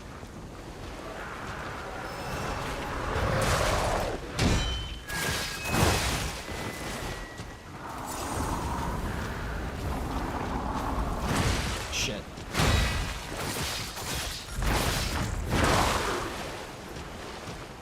Okay. You know what I haven't tried yet on my new system? Is Xbox 360 emulation. I was able to kind of do it on my last PC build, but I bet you that the i9, the 13900K, and the new PC could actually, like, emulate 360 games really well. Because then I could do, like, Gears of War and, like, Red Dead 1, but at, like, a native 1440p and 60 FPS for, like, stream runs and stuff. Once the new game season dies down, that is. But, like, I would love to do stuff like that. If my CPU can handle it. Plus, Xenia... Oh, wait, I'm dead? I didn't think that would kill me. Xenia is still, like, working out a lot of the weird oddities that it has, but I think that Red Dead 1, last I checked at least, was very playable on it. With, like, a couple of graphical bugs, but nothing, like, insane. It was, like, from what I remember when I checked it out, one of the bugs that happened, like, once an hour or so was if you were indoors and you looked, like, upwards, you might get, like, the lens flare from the sun outside appearing indoors. Like, that was a bug. Like, little things like that would pop up here and there, but it was pretty stable. Gears of War still had a good bit of compatibility issues on Xenia. Especially with, like, its lighting, because Gears of War's lighting for, like, a 2006 game was ridiculously advanced. So Xenia has a hard time processing it. Just because it's really weird to try to emulate the exact methods they used on that hardware at the time. Gears of Mid is crazy. Gears of War. Mikkel, have you played Gears? Because you're a PlayStation guy, right? Have you gotten the chance to play Gears? Because, I mean, Mikkel, I know that you're a Call of Duty enjoyer, like myself. Which, this is important to the Gears of War discussion, trust me. Being a Call of Duty enjoyer, says one thing about you more than anything else as a gamer. And it's that you enjoy a good junk food game. And I certainly enjoy a good junk food game. Like a game that it's not trying to be like high art or have the most in-depth mechanics or anything. It's just trying to be like something you can boot up on a Saturday night and crack a beer and just kill like a couple hours playing. Like it's something that's just literally made to be like a good time. And Gears of War is that kind of game. The story in Gears 2 and 3 is pretty good, to be honest, though. I'm kind of doing them a disservice saying that they're junk food, because Gears 2 and 3 do have good stories. But outside of that, they're junk food games. Oh, I hit the double parry. Okay, I need to treat this guy like a mini-boss, because, like, he is a mini-boss. I don't know why I'm treating him like a trash enemy.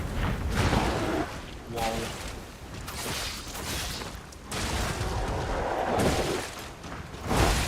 Okay, I should not have gone for the flamethrower there. Gears is fun. It is just, like, stupid fun a lot of the time.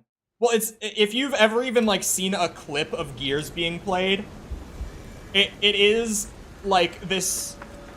If you were to basically just show a clip of someone playing Gears to someone who had never seen it, and ask them what they just saw, they would be like, I just saw the most, like, hulking dude bros with the manliest voices running around and spraying assault rifles with I almost said chain guns. Chainsaws, like, strapped to the bottom of them. And, like, it's just this overly gritty and violent, like, manly man war game that you can just, like, have a good-ass time sitting down and playing for a couple hours. Played co-op with my husband and it was a laugh. Oh yeah, they were great in co-op. Like, all of the Gears games were made with, like, the intention of being, like, a two-player co-op thing. And they're great in single-player, too. But they're all, like, built around two-player co-op. So they're really good to co-op if you've got someone to do it with. I used to play Gears split screen, like, with friends growing up all the time. It was Halo and Gears were, like, the big games at my school. And COD Zombies. Those were, like, the big three that, for me growing up, it was like if you went over to a friend's house, you were probably gonna boot up the 360 and play, like, Halo 3 or Reach. Or, like, Gears of War 2 or 3. Or, like, Black Ops 1 or Black Ops 2 Zombies split screen. Like, those were the big three.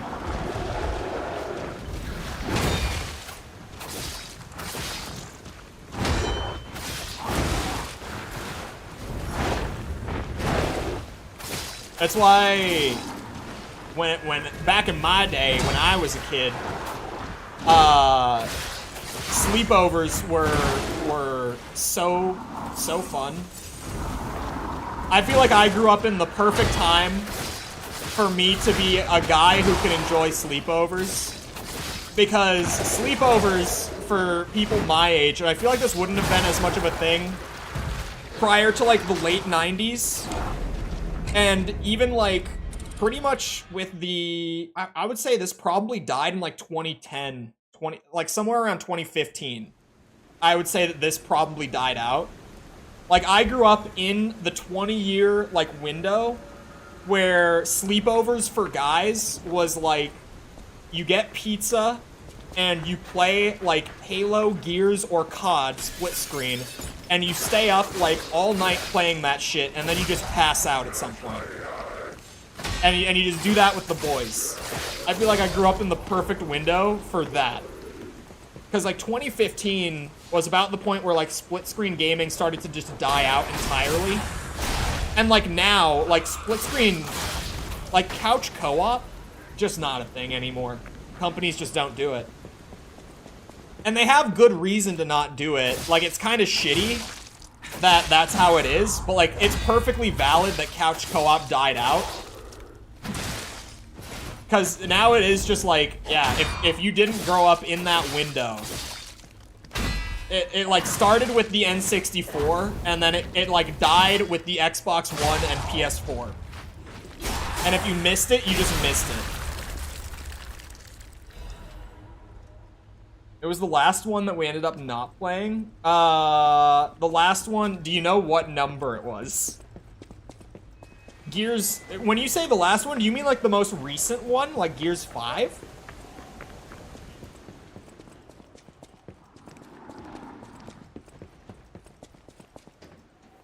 Which, by the way, it is literally just called Gears 5 for some reason. And I always have to bring it up whenever I talk about it. Because the decision to take the title and change it from, like, Gears of War 5 to just Gears 5 is so stupid to me. Because everyone would have called it Gears 5. Like, everyone always just said, you know, Gears 1, Gears 2, Gears 3. Like, sure. But, like, changing the brand identity of Gears of War is so stupid.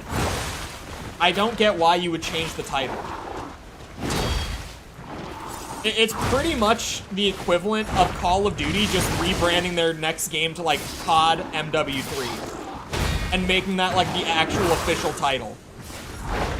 Because they're like, I mean, that's just what people are going to call it anyway, so why bother? Because that's your brand identity. What do you mean? Sorry. The one with his son? I think that would be 4, then. 4 is also, like, I got, like, halfway through 4 and never finished it, and that's the last time I played Gears. Well, that's the last time I, like, really played Gears. I did play it a little bit on Xenia on my old PC from time to time. Because, like, you know, lighting issues aside, I could still just play, like, Gears as, like, my turn my brain off game. So I did. They really need to bring a collection of those games to PC, like Master Chief Collection. Because goddamn, Master Chief Collection is still, like, one of the easiest recommendations for, like, people to pick up on Steam. Because it is literally, like, yeah, so you know Halo? Like, one of the most critically acclaimed game series ever, and, like, most long-running. Yeah, so if you buy this collection at full price, you spend $40, and you get 6 full Halo games, plus remasters of the first 2 included as, like, an option. But the old version is also there. You can just toggle it with a button, mid-gameplay, by the way. You can toggle the remaster on and off. And then if you buy it on sale, because it goes half off all the time, then you can get 6 Halo games for $20. It's one of the easiest things for me to recommend to people on Steam, because I'm like, yeah, you pay $20 for 6 full Halo games. Like, multiplayer, co-op modes, the campaign, all of it. Like I said, 2 remasters of the first 2 as well, thrown in there as a bonus. $20. Like, Gears needs, even if it's $60, if you did, like, a Gears 1 through 4 collection for Steam, for $60, that's still a great deal. Might have been just before the release of 5. Yeah. I never picked up 5, and I've heard mixed things about it. Like, I've heard that its core gameplay is pretty good, but that people didn't like the story as much when it came to the campaign. And I know that for some reason, even though the single-player fans are like, yeah, the campaign is pretty good gameplay-wise, I know that the multiplayer community really hates Gears 5. So I don't know what's up with that. I just know that among, like, the multiplayer crowd for Gears, the 5th one has a very bad reputation.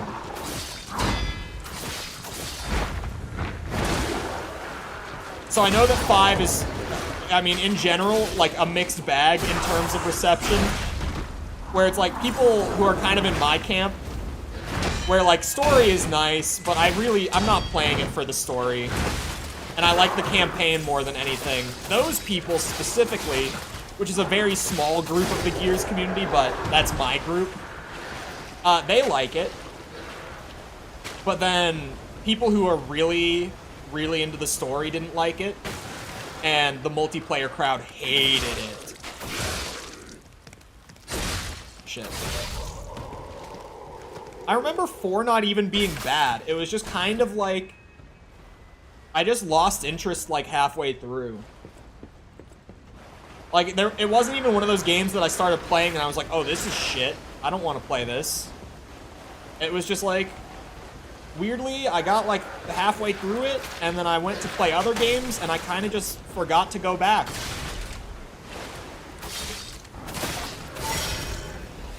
There we go. I needed that heal. At least the mini-boss is dead.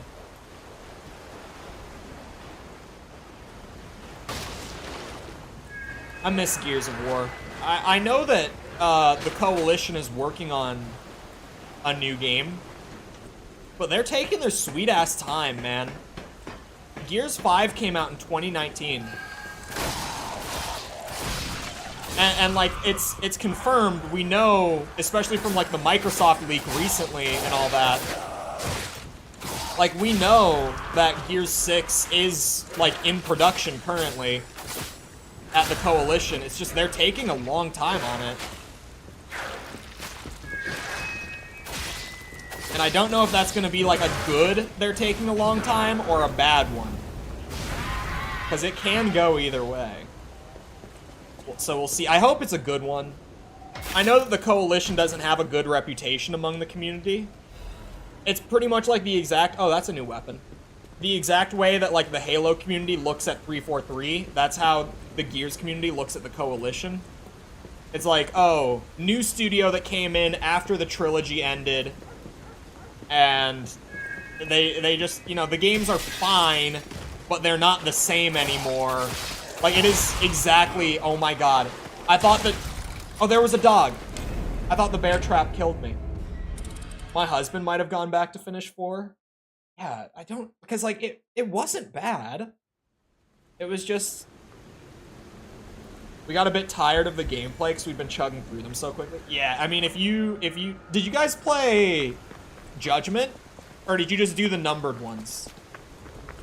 Because there is like one spin-off game that is canon, so it's not even like full spin-off. Like, it is a mainline entry, but it's just that you don't play through like the main storyline with like Marcus and everything, right? So I shouldn't call it a spin-off. It is a mainline game that they came out with after 3. But it's the black sheep, for sure. Even with the Coalition's games, like, included, Judgment is pretty much universally, like, the least favorite. And I would strongly agree. I think Judgment's kind of shit. I don't remember much about it. Isn't there a tactical one? Oh yeah, Gears Tactics came out, like, in maybe 21 or 22. That one's a lot more recent. I forgot that existed. And it didn't even look bad. I thought it looked pretty fun. It was pretty much just XCOM, but like Gears of War. They just made like an XCOM spin-off in the Gears world. So it would probably be up my alley. I just kind of forgot that existed, actually. I don't remember playing Judgment. It was the one, if you did play it, the campaign, you play as Baird. It's a prequel to the first game. It's like Baird and his squad way before the events of the original. We didn't play it? Yeah, it wasn't that good.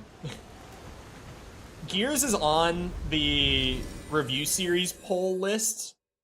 And it's one of those that is like, I would very much like if a lot of people voted for the Gears one, because it gives me a reason to go back and play through those games in like one straight shot again. I'm heavy again, unfortunately. Oh, that's stamina. Sorry, capacity. from that new, oh my god, I'm still heavy. From the new, like, damage resistance thing. There's a good handful of games on that list that I'm like, I kinda hope that people vote for this one. Resident Evil's in that camp. So it would give me a great reason to go back and play, like, all the PS1 games again. And then the rest of the series after it, but I haven't played the PS1 games in a long time. I pulled up the list, because there's a good amount. Metal Gear is one that I'm like, wouldn't mind if people voted for Metal Gear. Trying to find, I know that there's another one that I'm forgetting. Oh, Stalker. It's at the top of the list and I scrolled by it, but the Stalker games, I would like an excuse to revisit those.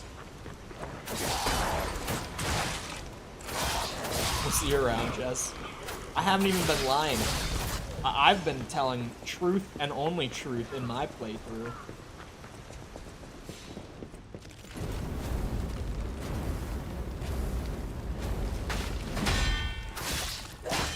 I bet my PC could handle Xbox 360 emulation really well. This new build. I have, like, as of the last couple days, been doing a lot of PS3 emulation for the new Armored Core video. Like, playing the next game in that series. I've finally gotten off the PS2 era, which is a massive era of Armored Core. There were 7 PS2 games for Armored Core. So I'm finally into the PS3 generations now. And it's been running great. Like, literal no problems emulating the PS3 for Armored Core. PS3 emulation's a little easier than the 360. It wasn't quite as powerful of a system. And there's been a lot more progress in terms of, like, emulating it. Skeleton Day? What do you mean Skeleton Day? Skeleton Day? Where is that ladder?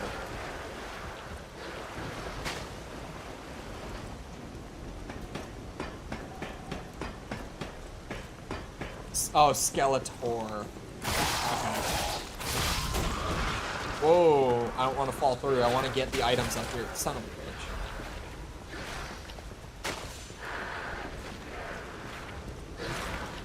Oh, I don't even have to if I'm running around.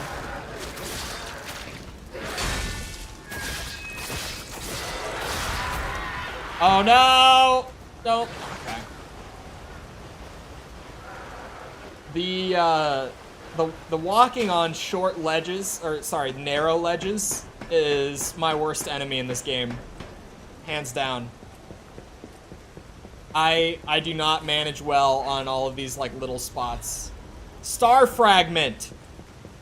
How many of those do I have? They give you so many goddamn Star Fragments in this game. It is, like, the filler item. Like, just the item that they throw down everywhere to just have a bunch more loot than they really do. Which, like, every Souls game has those items, but goddamn, these fragments are, like, the filler item here. I have 99. I have 99 Star Fragments.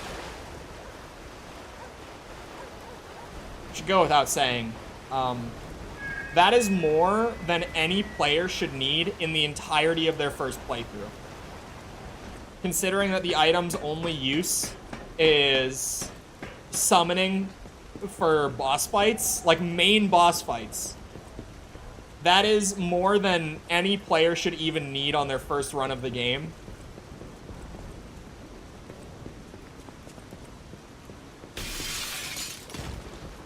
The area that's a callback to Blighttown? You're telling me I didn't already do that? You're telling me that spot, like, under the cathedral wasn't a callback to Blighttown? Because I got big Blighttown vibes from that area. I was saying it before. It's a head? God damn it. I thought I already did their Blight Town reference. It wasn't poison, I guess, so yeah, the actual one is definitely gonna be poison based. How do I get up there? But just the way that everything was set up down there, it really felt like Blight Town to me. In terms of the platforming at the very least. Ow, if you could even call it that. Wait a second, did I just hear a butterfly? What did I just hear?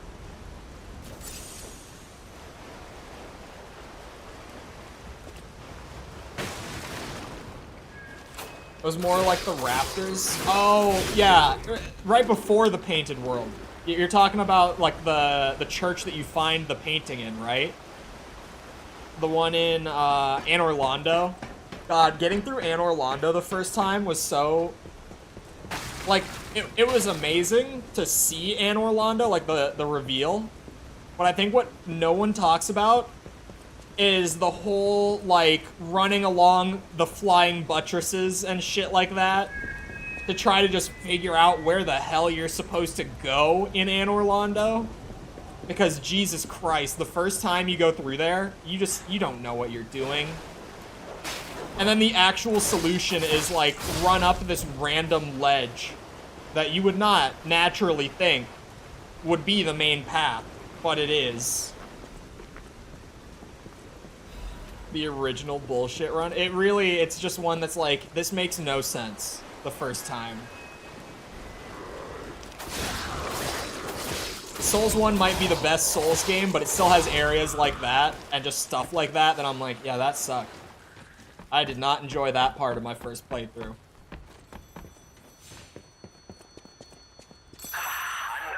fine day in the city of Krat. Here we But go. I wonder, my friend, just where you've been? Ah.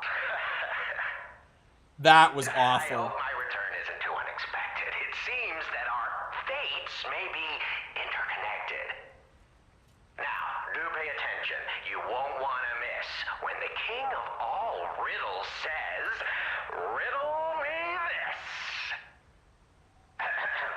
I stand tall and proud when I'm young and bold, but I'm short and humble once I've gotten old.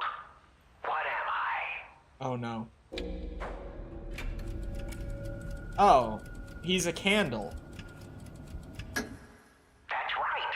Did you cheat? Are you cheating? Them giving you two Cheating. options makes it a lot easier than it would be. Or am I? Oh, impossible. I am the king of riddles, and you are just, well, you. No offense. You're either very lucky, improbably bright, or more likely, you're cheating. But I would never level such an accusation in a culture where dueling is still an acceptable method of solving disputes. I'm the king of riddles, not the king of swordplay. You know, I wonder, perhaps it's your connection to Candle. Because the answer is, right? God, you get it, but you're not feeling violent. Huh, even better. It's as good What is he saying? as any to grant you this boon. Now, take your new key and say, "Give me some room." I can tell you're enjoying these times. Wrong subtitle, by the way. I take leave of you now, but don't go too far.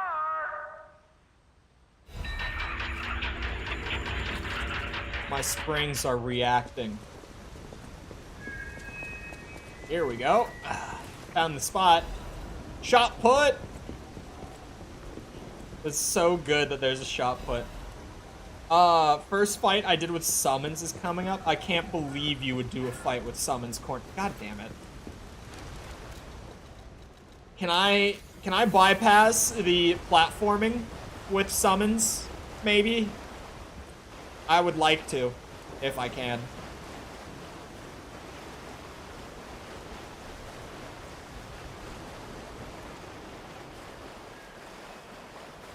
I just gotta go up, and I gotta not jump to the left, which I need to say out loud because otherwise my brain very well might just take the same path.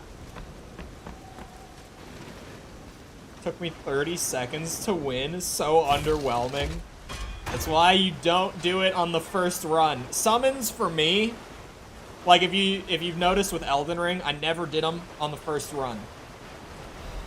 But when I play Elden Ring now, there are bosses that I'm just like, yeah, give me the summon. I use the summons just to like get past bosses I don't really want to fight without too much hassle on a replay. But on a first playthrough, never. Oh, it didn't even use it. Did I go too fast or something? I might wanna loop to the hotel real quick. If I'm coming up towards a boss fight and I've got a ton of ergo. Yeah, I'm gonna go grab help. Or I can't grab help right now. I wanted to grab help. This will be equally good. I'm 1% over capacity. So I just need to put a quick point into capacity so that I'm not heavy. And that will go a very long way. I'll use my... Like a very long way. There we go. I have quartz on me, so I might as well go do this now. I was close to a shortcut. I tend to do that. Hello, friend? I have a piece of quartz with me as well. Might as well just do it while I'm here. So out of these... Oh, amulet slot for sure. That's right. I didn't remember what I wanted to get, but definitely that.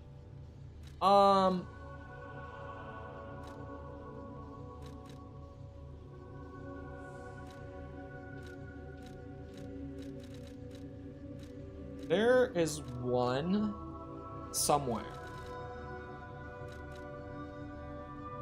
The perfect guard damage might not be so bad. Because I've had some enemies today that with as many perfect guards as I got, it would have been really nice to destroy their weapon.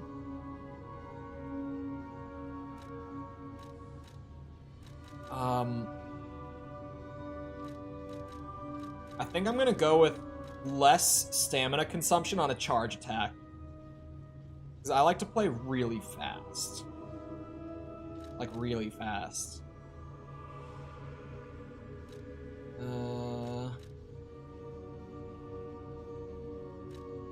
I'm just making sure that there's nothing else that I would rather have. What does it mean, guard regain reduction? What the hell does that mean? Lowers the amount of chip damage I take while blocking? That's the only thing I could think that means.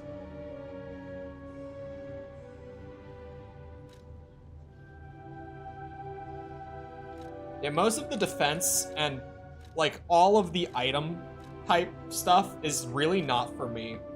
Some of the defense stuff sounds nice. If that is less chip damage, then that would be good. Resistance to ailments I don't need that. But then there's just stuff in here that's like increasing staggered duration, enhancing the amount of stagger that a charge attack deals out. Like, that sort of stuff is nice. I think I am gonna go less stamina on a charge attack for now. I got a new amulet that I didn't even look at. Increases stamina recovery. Whoa. Give. Oh my god, am I heavy again? I am. Yeah, I would rather have faster stamina regen than higher max health, definitely. I would definitely prefer that. Oh, a shortcut to this door is right where I was, because of course that's right where I was. Shit. I'm sure this area would have been a lot easier if I had taken the offer from these two. But who does that?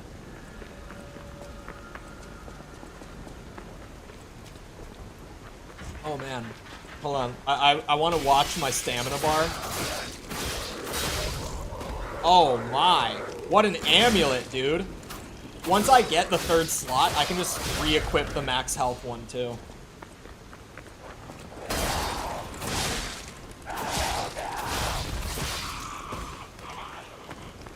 Yeah, what an amulet. That's a big improvement.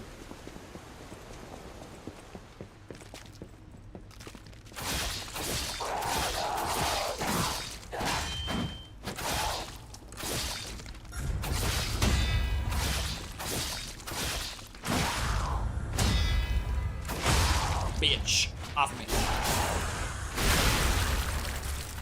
I feel like I need so, or I don't need, I feel like I want so many stats in this game to the point where, like, I'm sure people have already paid attention to where the soft caps are and put that out there as, like, info.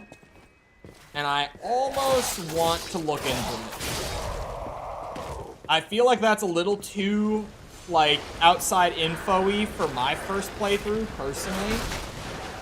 But I'm tempted. I'm very tempted to go and be like, alright, where is, like, the cutoff point where I should no longer invest in, like, my health bar, my stamina bar, that sort of thing? Like, at what point is it worth it? At what point is it not? That would be really good info to have. It would obviously make those decisions a lot easier, but again, I don't feel like that's info that I want to just look up on the first playthrough.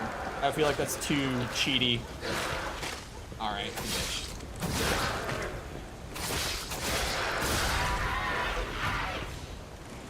Take my radiant. There we go. I meant to fall.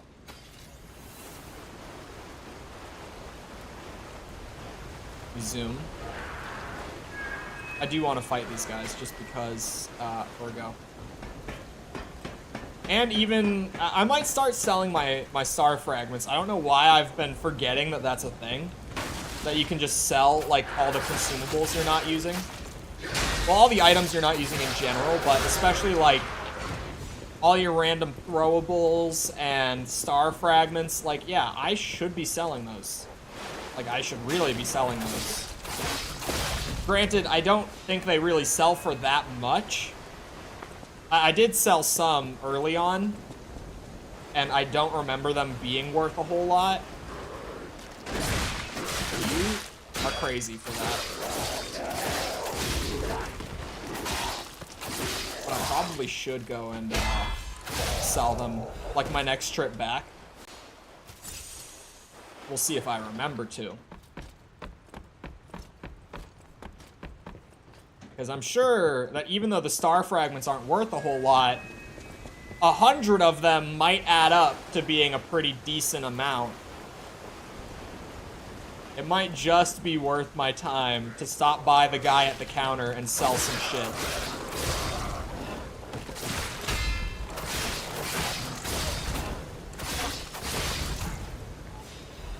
Hidden Moonstone. They're everywhere all of a sudden now that I don't need them at the moment. I can find plenty of Hidden Moonstone. Can I go through that? No. Gotta check all the back alleys and stuff. Ow! Funny thing, I'm all flustered. Hey, we idiots actually. Hey! Come back here! Oh, dog. Dog jump scare was a little late to actually get me. Come back here. Oh, Crescent Moonstone. I probably need 4 of them, right? And that's only the first one. Shit, man.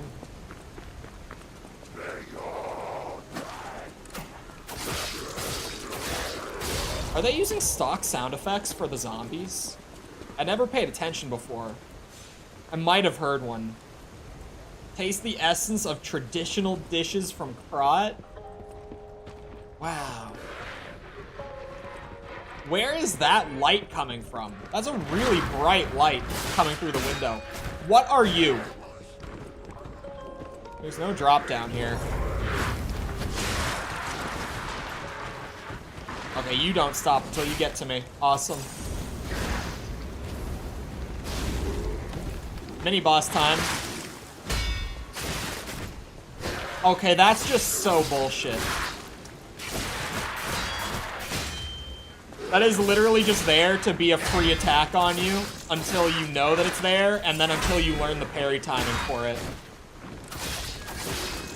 That is just blatant bullshit.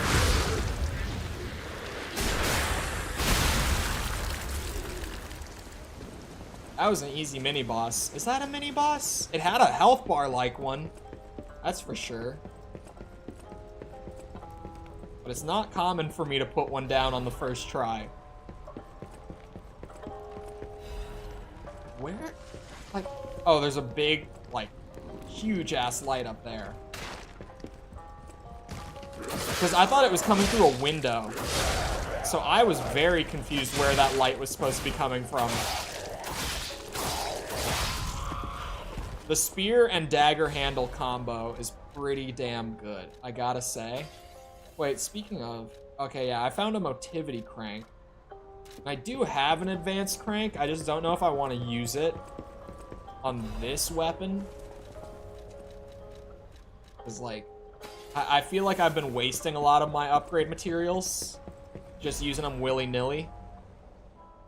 Welcome to the Menad Charity House. The Menad Charity House is also known by its nickname, the Rose Estate.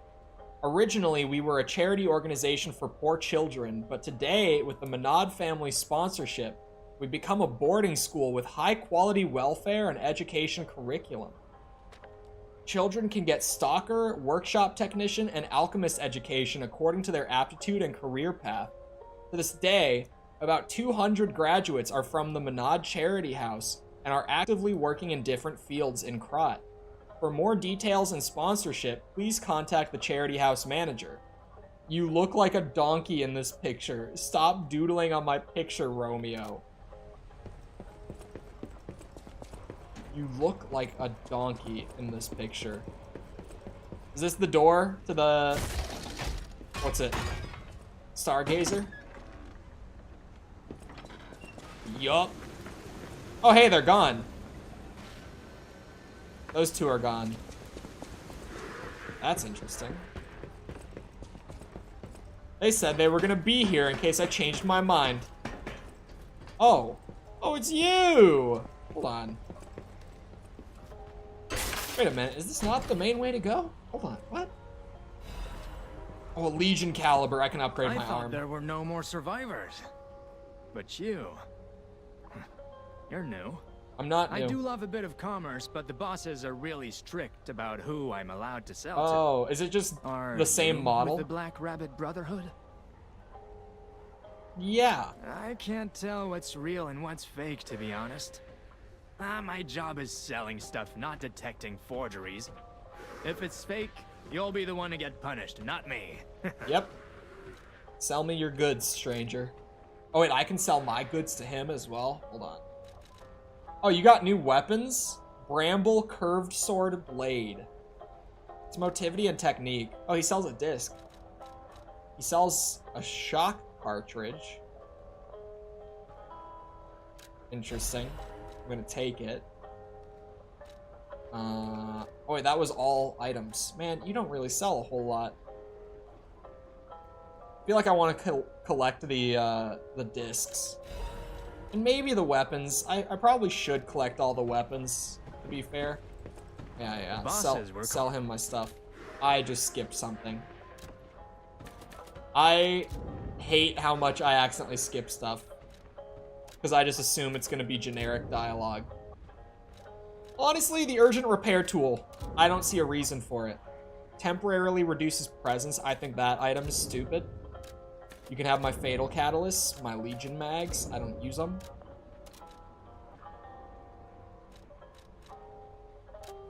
I should keep those. These are only what's like in my temp inventory. If I go to the hotel, can I sell from my total inventory? Because those consumables were only coming from my temp inventory. I have way more than 5 purification modules. I know that. So if I sell to this guy, do I have better luck? Welcome to Wait, you're selling? Oh, the special moonstone, not... Man, I got so excited too. No, you can only sell from your temp inventory in the hotel too. Why? I'll sell what I can when I can, I guess. Yeah, these throwables, not touching them. The cluster grenade might be better. That one, let's be honest, I'm not gonna touch it. I know that I'm not gonna use throwables at all. I maybe should, but I just don't. Yeah, like, I feel like it's stupid to sell them. I'm not using them. Oh wait, storage. That wasn't there with the other guy, was it? I'm gonna assume that it wasn't. Yeah, holy stored items that I'm not ever gonna touch. Who knew that I had so many, what's it, consumables and stuff like that. Wait, 99 is the max that you can carry on your person. I had more. I had an additional 31 in my storage as well. You're kidding. Oh, I could sell. I probably shouldn't sell, like, the old defense parts. I could. I don't think it's a smart thing to do. I definitely don't want to sell amulets. Alright. My arm. I can upgrade my arm. Oh, wait. My bad. Modify. Yeah, get the strengthened flame. So now, if I run out here and I test it, I want to see how much of the damage increases, like, in practice. Oh yeah, it's noticeable. It's certainly noticeable. How much will it deal if I just burn the whole meter?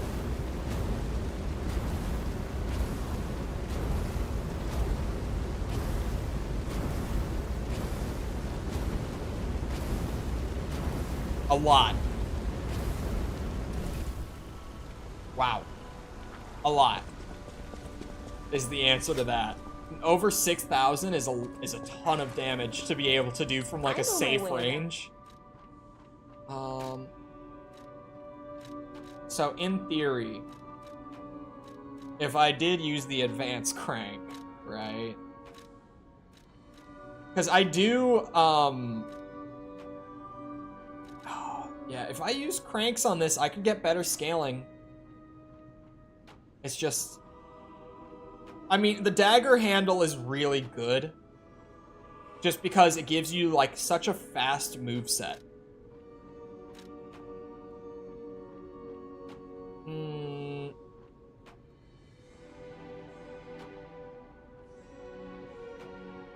Is it worth it?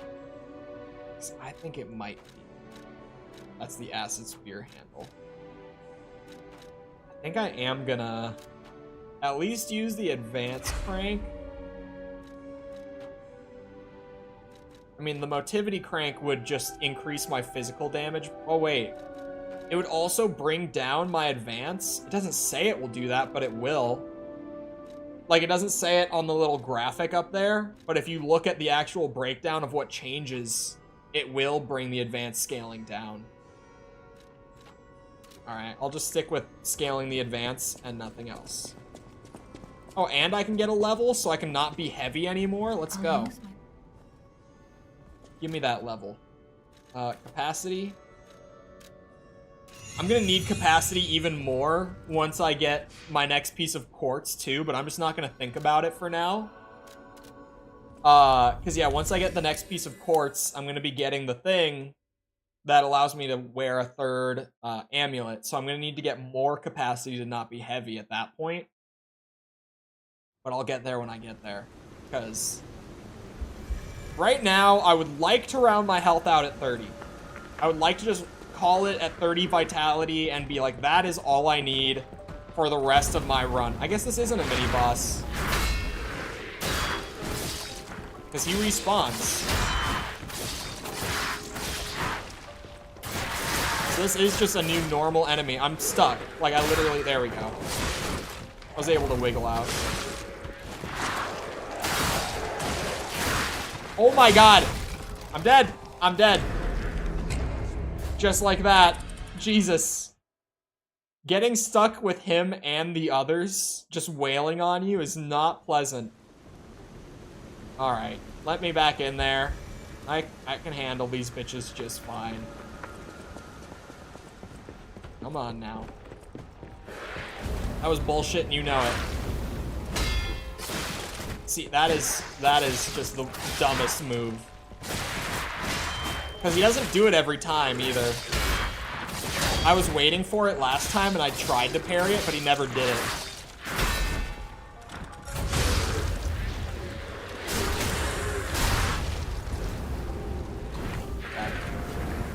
There we go.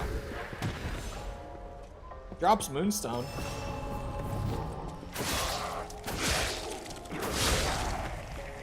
Come here.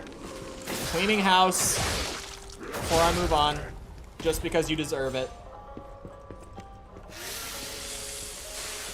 I stand by, I think I even said it in like my demo impressions months ago, like the video I did. But I stand by, the weapon durability mechanic is really stupid.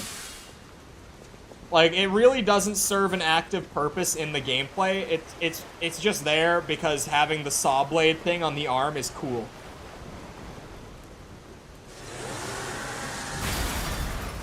It's not, like, a big enough distraction to be, like, a straight-up negative, but it is just clearly something that exists to give a reason to your character having that little blade thing in the arm.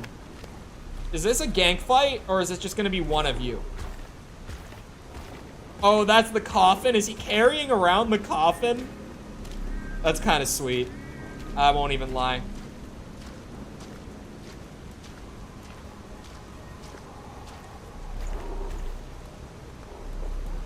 He does just carry around the coffin. The liar's coffin.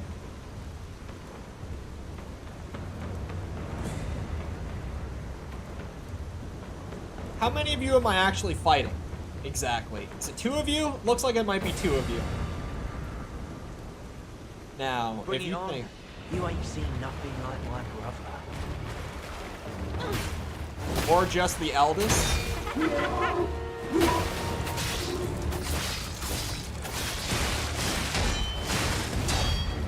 Jesus.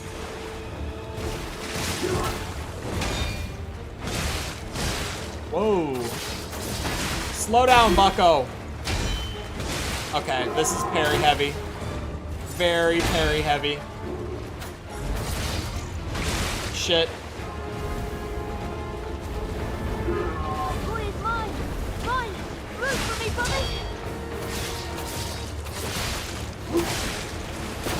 Shit.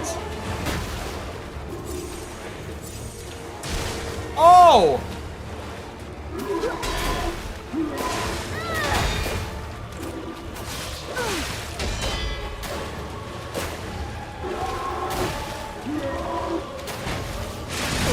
Oh, I missed it. God damn it.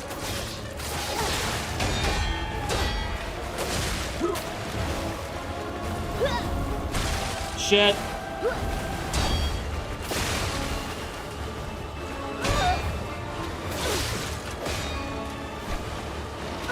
Come on.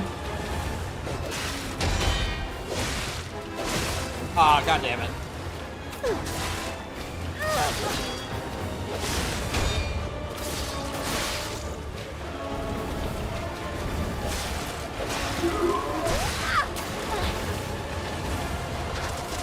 Whoa. Okay, you can stop with the bull charge at the very least.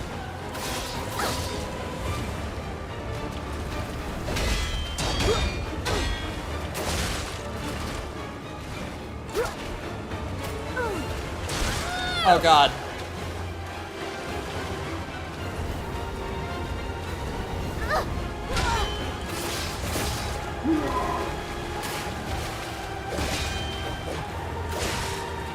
Ah!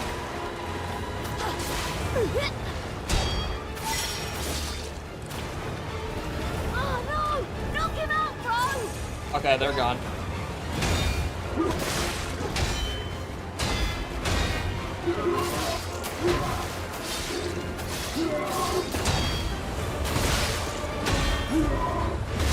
Shit. I was waiting for the delay too. I just thought it would be longer. The Fury attacks always seem delayed. Like, intentionally. They, even if it's just a modified version of an attack that normally comes out like that, they're always, like, noticeably slower whenever it's a Fury attack. Which, again, is just the devs being bitches.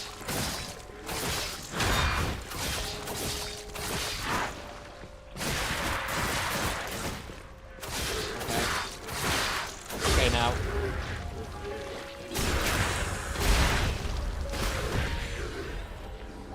Alright, Star Fragment is good. Kill you 2 for good luck. Oh, 3. Sure. Kill you 3 for good luck. Honestly, I probably don't need to even fight the big guy at all. But it's a little warm-up, you know? For the skill issue. I think I've got it. I think I'll get the parry timings down more on a second, maybe third attempt. And, like, even just this attempt is gonna go a lot better. Because I've gotten a little bit of the timing. You ain't seen nothing like my brother.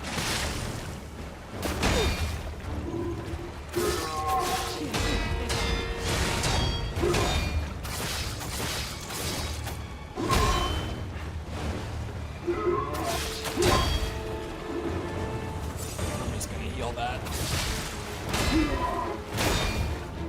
Boy, it's mine! Mine! Root for me, brothers!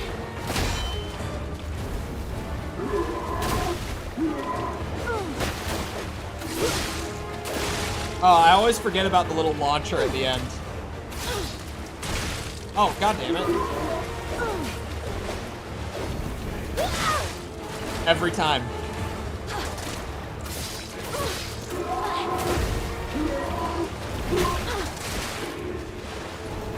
Walk into it.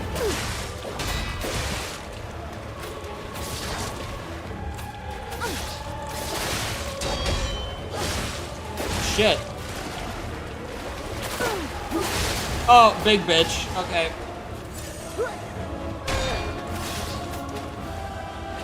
If I went and refreshed the cube for a third attempt, if I do one, I would definitely be fine here. Oh no! Knock him out, bro!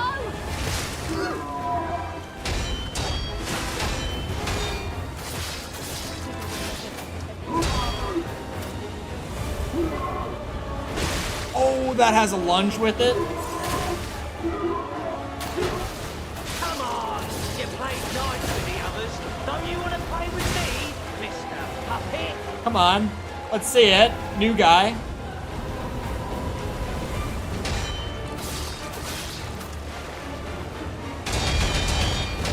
Wow. They gave him the charge attack. Because of course they did.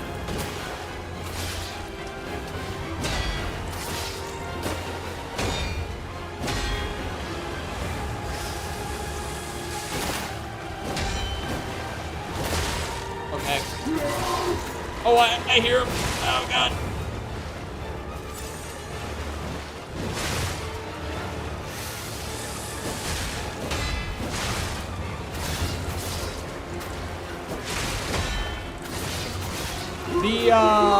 The other siblings don't deal anywhere near as hefty of damage.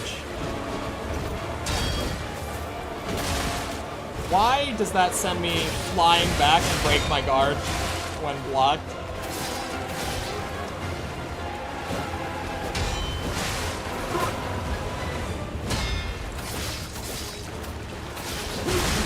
Oh shit, they hit me at the same time. I was not ready for that. If I got the cube refreshed, I might go do that real quick, because it's free to get it. It's just you have to physically go to him. I think that is kind of stupid. by the way. The going and physically refreshing the cube. I don't think that's an entertaining mechanic. They're just like, oh yeah, here's mixed physics from Elden Ring. But you have to like sit through a couple loading screens and talk to an NPC every time you want to use it. I don't understand why they would do that. Because it's not like it costs you anything to refresh it either. It's literally just come here, press A on this guy, go back. It's completely pointless. It's just to waste time and nothing else. If they wanted to like make you think about using the cube rather than just using it like every boss attempt, there were better ways to do it. Outside of just, oh, minor inconvenience. Because at that point, you've just made a system with a minor inconvenience. That's all you've done.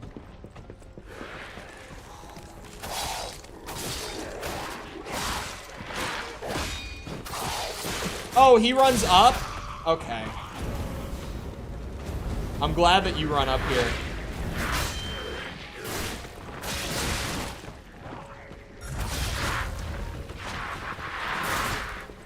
Undodgeable my ass.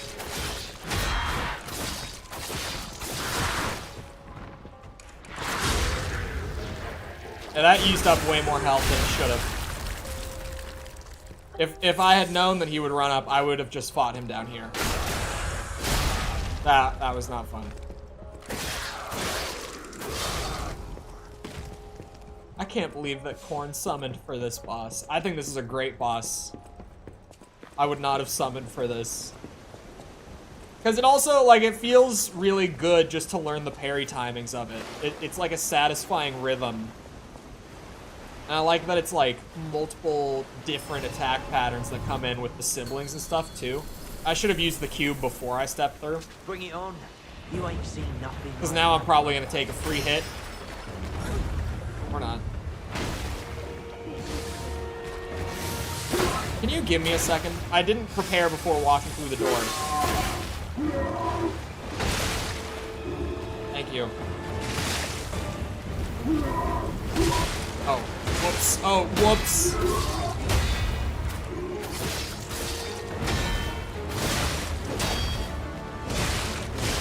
I thought you were done.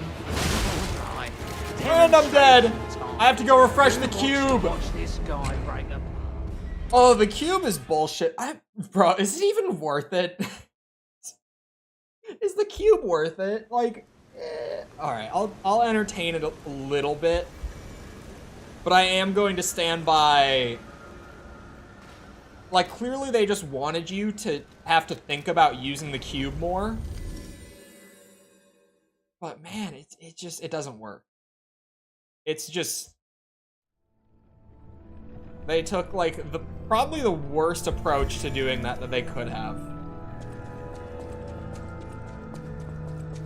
Gold coin tree. Okay, I still don't have anything new to put in it either. How do I even get new stuff for the cube is a question that I don't have an answer to yet. Yeah, the cube thing is stupid. They added just a literal time waster.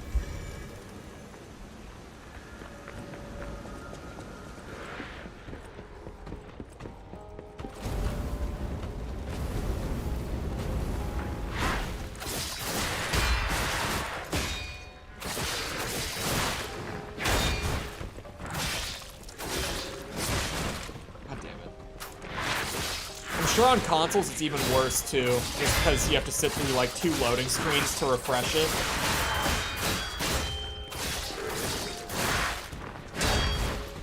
Alright, I'm not playing this quite how I should.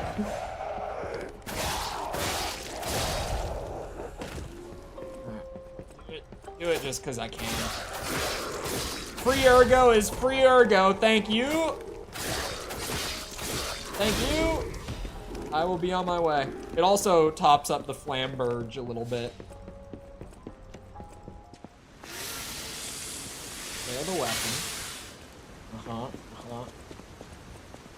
As long as I prep myself this time, it will go better. I actually can't believe how fast I died on that attempt. That was very fast. Did I accidentally remove? I did. Alright. Well, when I was trying to check if I had any new ones, I accidentally removed the only one that I had slotted in.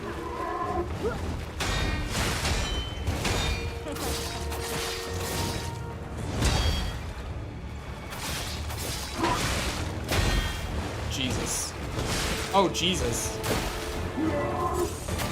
His combos last a little longer than I would think. Now that I feel like I'm getting into the comfort zone, I'm getting it in my head that I know what he's doing when I don't.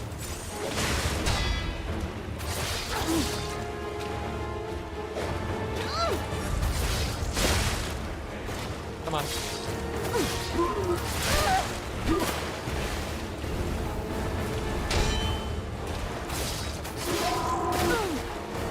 Okay. Hey, brother, slow down.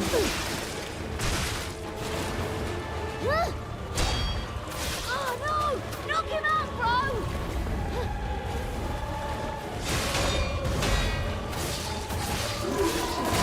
Shit.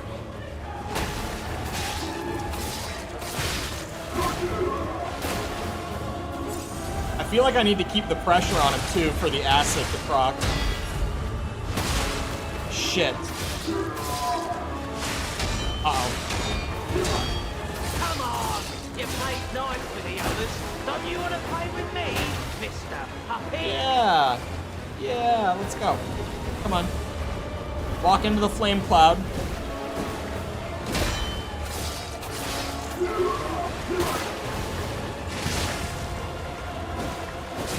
Oh, no.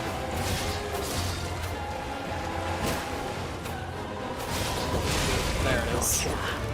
Okay, I need to go back to the cathedral, slot the thing in the cube, because the cube lasts for a long time, and even though the only thing I have is passive health regen, it's passive health regen in like a very multi-tiered boss fight that has like 4 phases. So it's a very slow-paced boss fight. Lasts a good amount of time. The passive health regen will be worth having. Even if I have to sit through 2 loading screens every time. Because someone thought that was how to balance out the cube. Oh wait, you can only have 1 stone in it? Am I understanding that right? Because if I am, then what? Oh, but that's right. I remember how it works. You have to go back to him to refresh, like, the wish stone for it. But then I think you can slot the stones in at the Stargazer. I think I misremembered how that part worked exactly. Because now it's kind of coming back to me.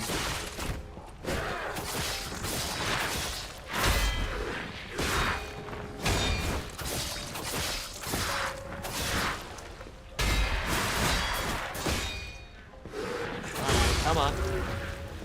Come on. We can put you down real quick, like.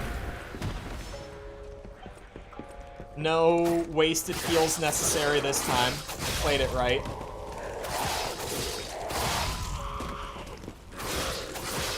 Wipe out your friends real quick, because they're bitches.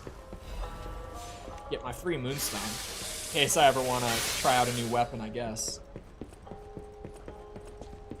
We go. This is the run. I can feel it in my bones. This is the run.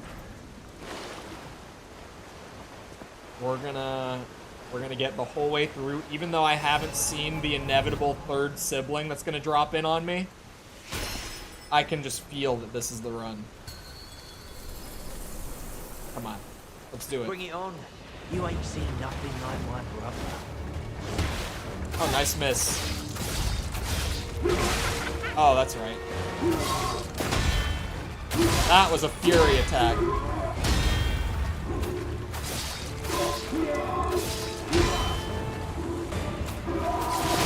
Oh shit.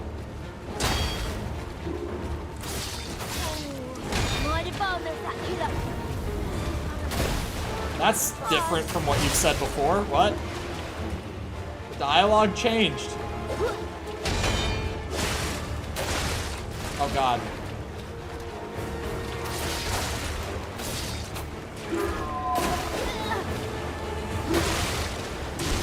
Oh Jesus. They're comboing me. I need to separate them better.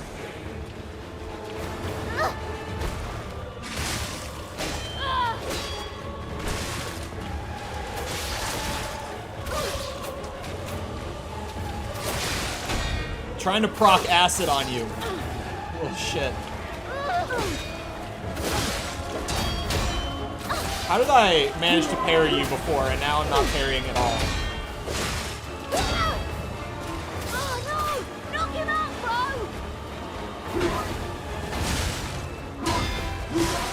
Shit.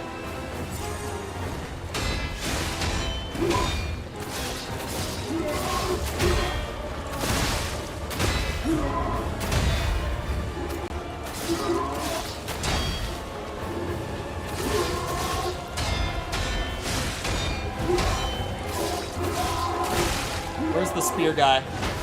He's got to be any second now. Probably.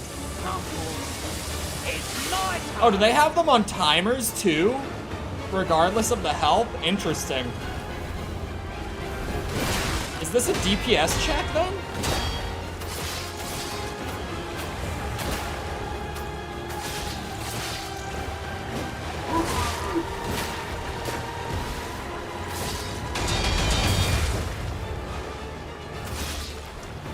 Wait, you can backstab him? That's good to know. I had no idea I could backstab these guys. So this is Geppetto's puppet, huh? Gotta admit, he knows what he's doing. Of course I know what I'm doing. What are you talking about, man? Just say that like it's news.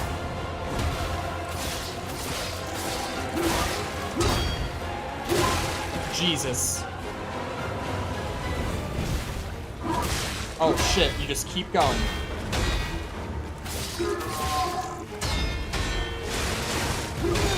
Oh, the chip. God damn it. If I had parried it, I would have been cooking there. I was so close to getting a heal back, too. Alright, I don't need the cube. Who needs it? It wore off faster than I remember. But I think that's because the last boss that I used it on, I mean, that boss was definitely the easiest of the game. Okay, so this time you didn't aggro on me right away.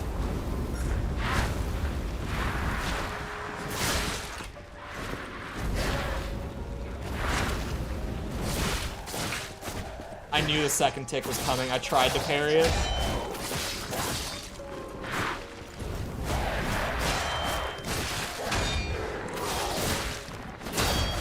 Jesus. I'm dead. Bullshit. I hate this guy.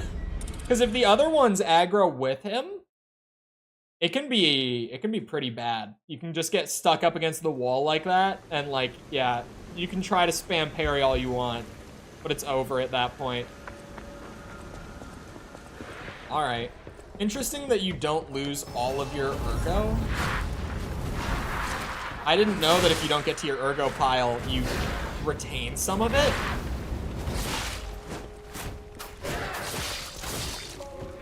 That is also an interesting decision from the devs, if you ask me.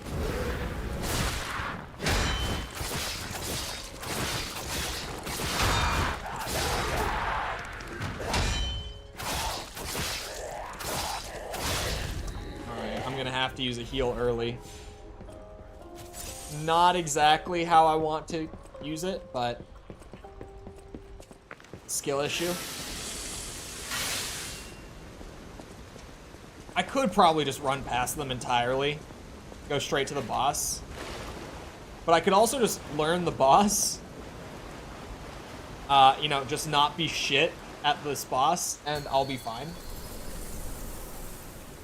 Bring it on. You ain't seen nothing like my brother.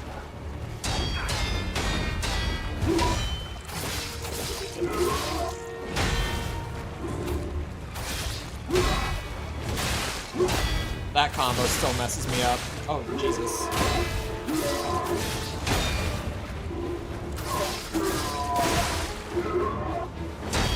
Okay. We're fine. Jeez, yeah, there it is. I do not know how to parry that one yet.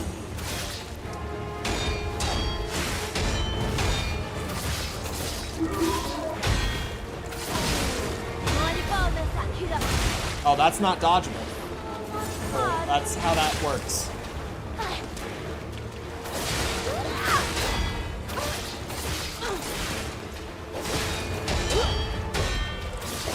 Oh, shit. Why can I not dodge out of that? I literally have the skill for dodging while I'm on the ground. And whenever I get launched like that, I'm always spamming dodge. I didn't even know you had a Fury attack, man. But it never rolls me out of it.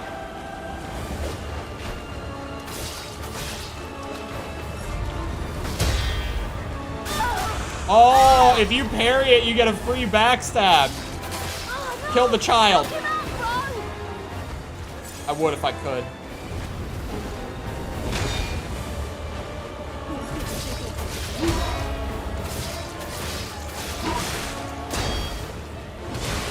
This combo.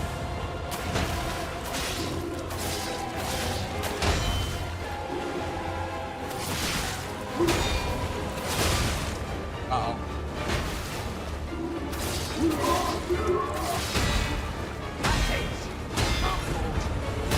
Shit! Ugh. Can I have him? What do you mean, can you have him? Can I have him? Okay. Here we go. This is the run. I can feel it. I am running past this bitch. Hate him. Want nothing to do with him. He's just, like, sometimes if I catch that one move with him, then I get through there without, like, even a scratch, but if he hits it and he starts to combo me into a wall and the others wake up, it's bad. Bad news. Okay. Good start. Great start. Shit.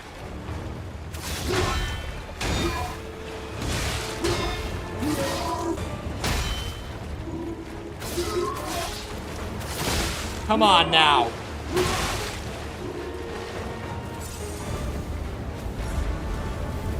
How far? Oh, not dodgeable. I somehow managed to forget that that's the entire point of the Fury attack. Is that it's an undodgeable move. Come on, run at me. Come and get you some. Oh shit. That time it let me roll, but it was still super late. Damn it.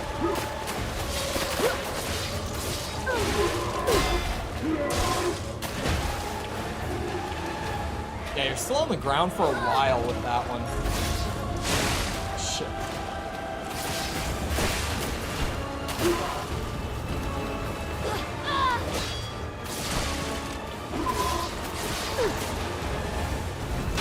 Take the child out. There we go. Come here, eldest brother.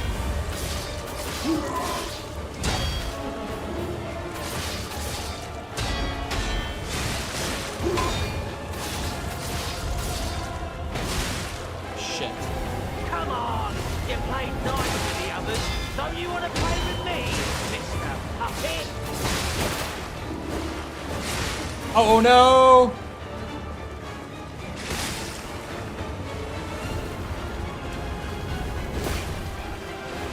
I don't think the arm damage counts towards what's it? Getting your heal back.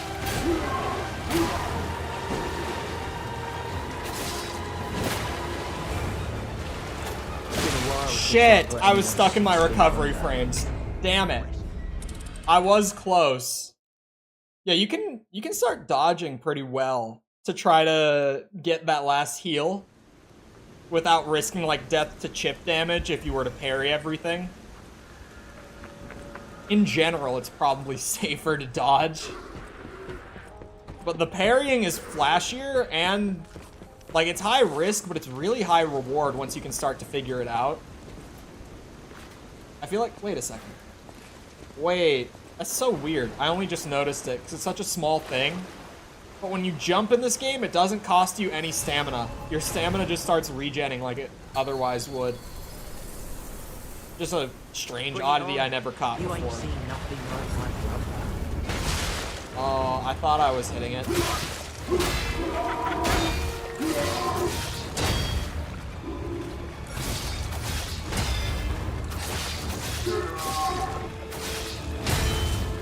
Uh-oh.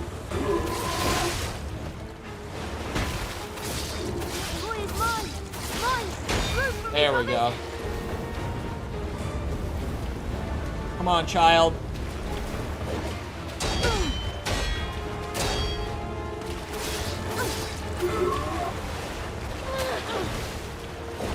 That sound cue is great.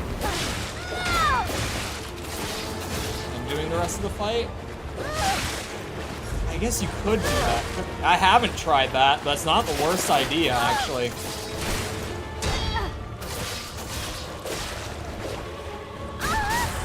There we go.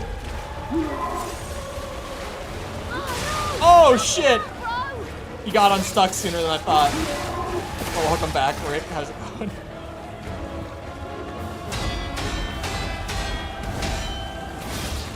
Oh, I think they're on a timer, though. I think the other siblings are on a timer.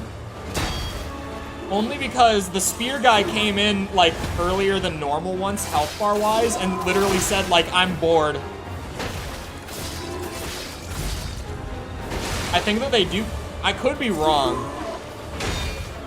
But I think that they have a timer, like, outside of the health. I still might be able to break his weapon before they come in. Let's see.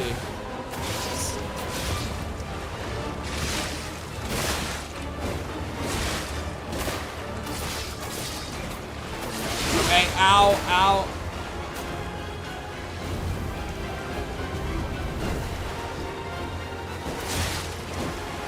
I can just get a backstab. There it is. So this is just how it comes out, huh? Gotta admit, knows what he's doing. I shouldn't have gotten that last one in. I got greedy.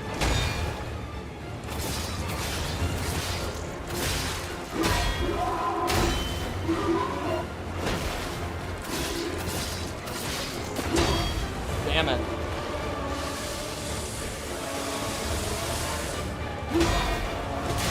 Oh no! Oh, I got him groggy too! Yeah. Shit, and the third brother was coming in. I might try the parrying thing. I'll see if the little brother comes in ever. If I just don't deal damage.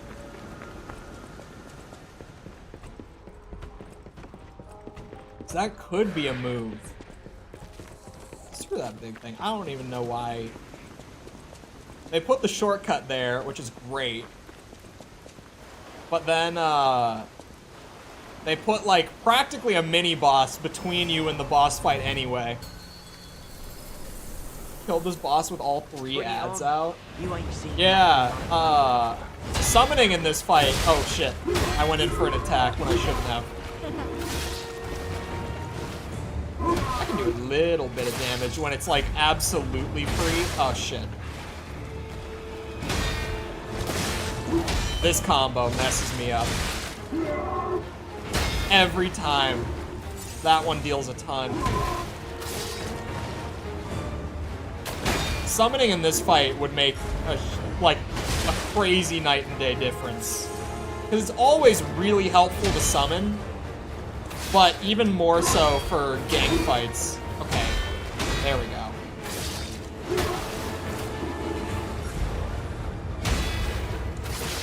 I need to try to get some of the chip damage back. As long as I don't deal too much.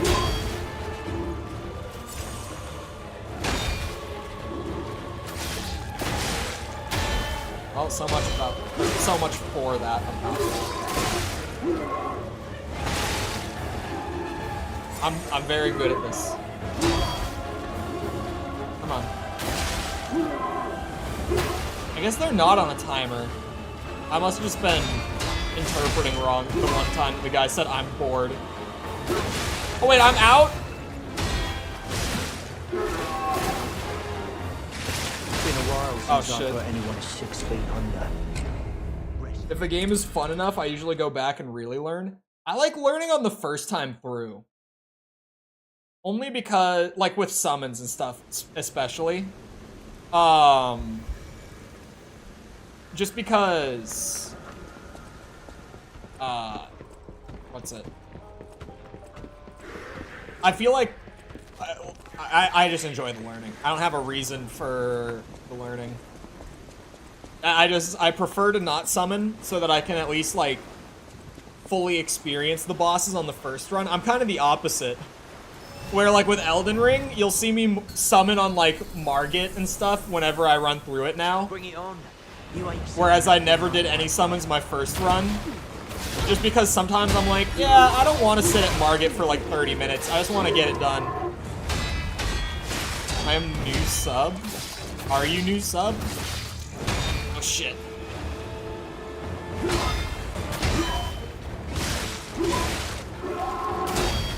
Shit.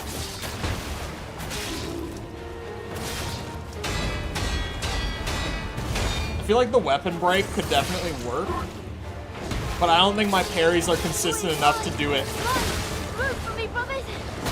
I think just getting through it faster might be the way for me. I almost feel like it takes more skill to do the full parry strat.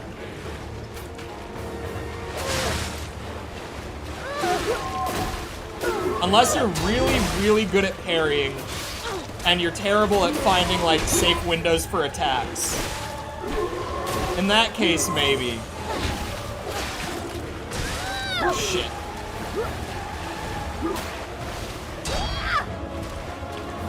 The child's giving me a rough time.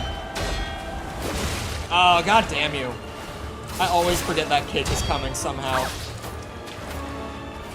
Happens every time and I still forget it. Can I get poison? Oh, here he comes. His audio cue is so loud when he charges. The gank isn't even that bad as long as you watch your spacing, because he's pretty much a non-issue.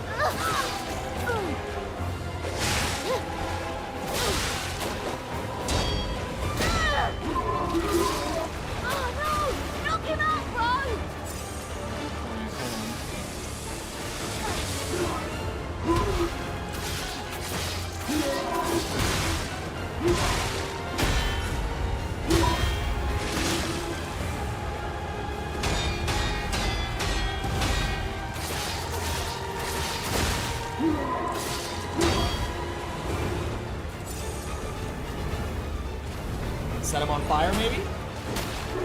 Whoa. You played nice with the others. Don't you want to play with me, Mr. Puppet? Come and get it.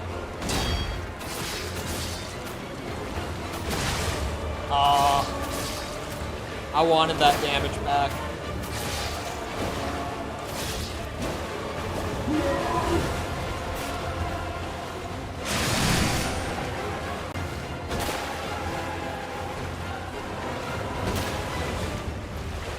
Come on.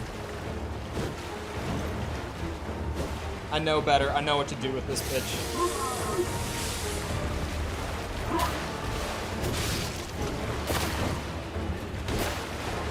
Give me that. The thing that I'm learning is that with the ads, I should just go for the backstab. Shit.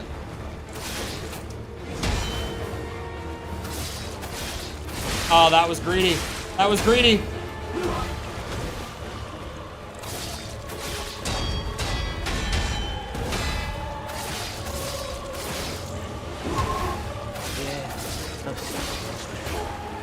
It's finished. Okay, this is not gonna go well. New ad while I desperately need to just not take hits and get damage sympathy. If I play my cards right. Oh shit. I was just gonna dodge spam and get behind him. Alright. This is a great boss. This is a very good boss. In general, just the fact that I'm getting like slightly further each time, that is a sign of a great boss. If it's one where your attempts seem to be all over the place, then you're just not really learning the boss, and it's either skill issue or the boss is poorly made. Can be one of those two things. But the fact that I am like getting a little bit further each time, this is probably my favorite one so far. You ain't seen nothing like my brother. Oh, there's a fifth one. Shit. I don't know why I thought he was done spinning.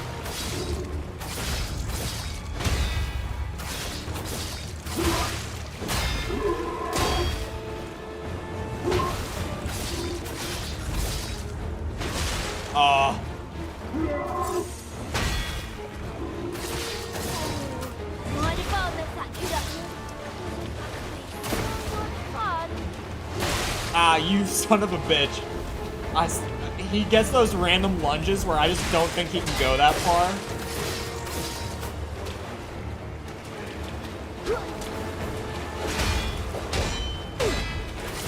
Oh, the kick! Every time! It's there every time. That's one thing that I just seem incapable of learning.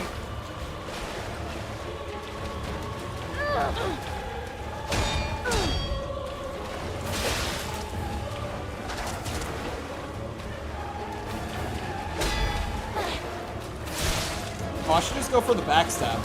That's right. Oh, wait. Oh, shit. Yeah, that means not dodgeable.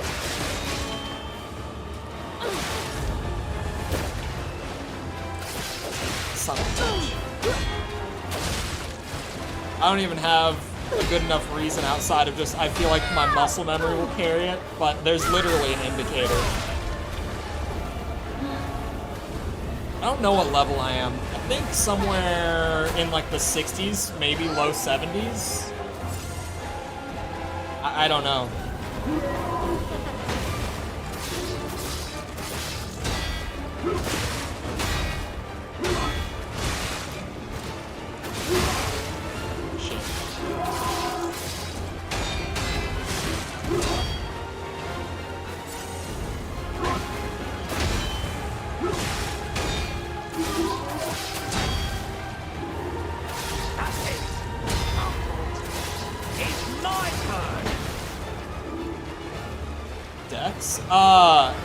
I'm speccing advance, but I honestly have the most in, or not the most, but I have like as much in my damage scaling as I do in my capacity because of the defense items and amulets. Bitches be heavy. Like the ones that are actually worth running, at least.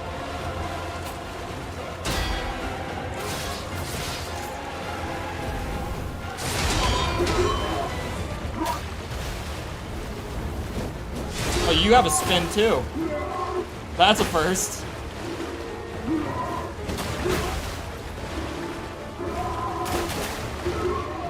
Oh, come on. There we go. Thank God. I was like, that has to be. So this is Geppetto's pub then, huh? Shit. Gotta admit, knows what he's doing.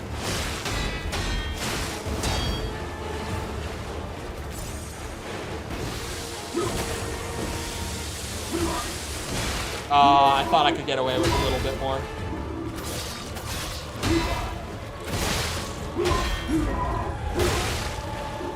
Holy shit. Jesus Christ! We don't get extra points. Farmed up to 41. Jesus! Wait. When you say got to Krat, you mean like the very opening area, like the tutorial area where you can farm it? I farmed it a little bit, but definitely not to 41. Where should be on here? Is it not on here? The hell is my level? Oh, it is 70, I think. I'm assuming it's the little heart indicator up in the corner. I think it's literally 70. Farmed the beginning. I think I farmed it to like 15, maybe? Like, I farmed it a little bit, but then I just wanted to get going, because I played the demo back in, like, June or whenever that was. So I had already seen, like, the first 3 areas, and I just, on day 1, I wanted to get to the new shit really bad. You ain't seen nothing like my brother. So I didn't really slow down until I got to, like, the factory, for the most part.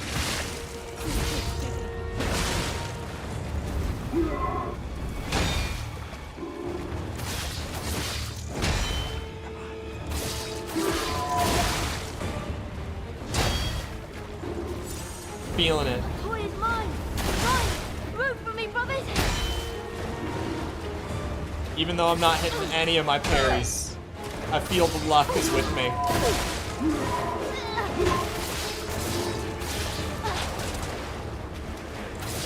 Oh, bullshit. It has like a weird thing where you have to like stand behind them for a second before you just immediately go for the stab. Because, like, while I'm swinging, the indicator will appear. Which is, like, it just means that I'm standing in the right spot when I start my attack. But for some reason, it's just not, like, processing it until a second later. It might just be for balance. It might be an intentional thing.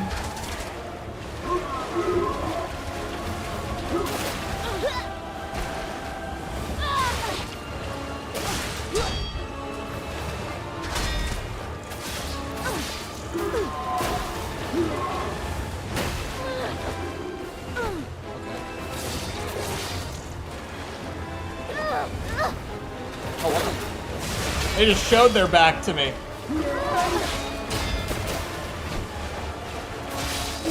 Hit both of you.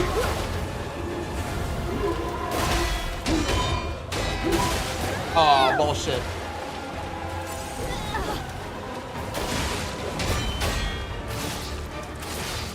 I thought the kick was gonna happen there.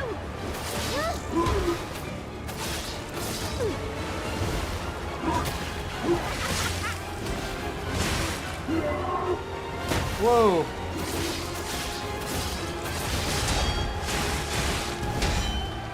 Okay. I just want to proc. There it is. The acid. That's it. It's my turn.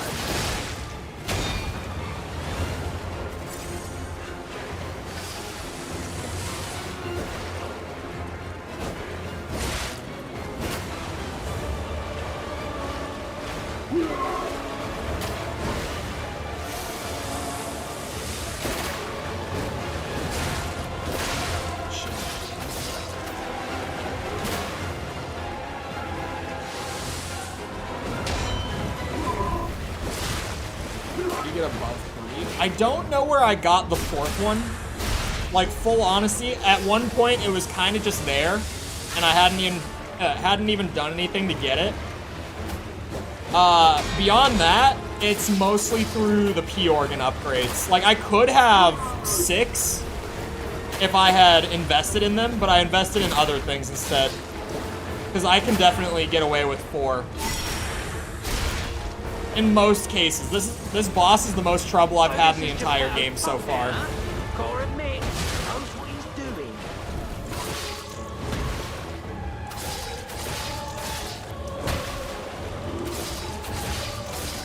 But I have no idea where I got the 4th one, in all honesty. Alright, here's the swordsman. I don't know how you behave.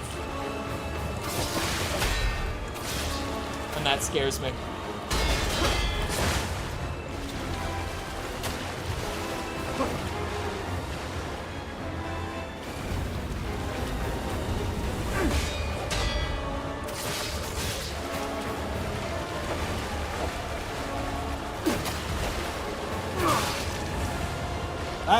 was a backstab? Oh! Oh, he has the... Okay. He has a puppet string. Son of a bitch.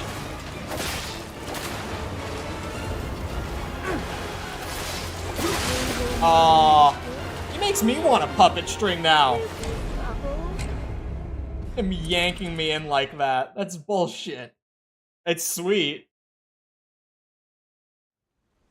I haven't encountered enemies using it before. I wonder if can you parry it maybe? Because you can hear it spin up. So I wonder if you could parry it. That would be sweet if you could. It would be really cool to parry the puppet string. Hold on. This is gonna be an even better run. Bring it on. You ain't seen nothing like my brother.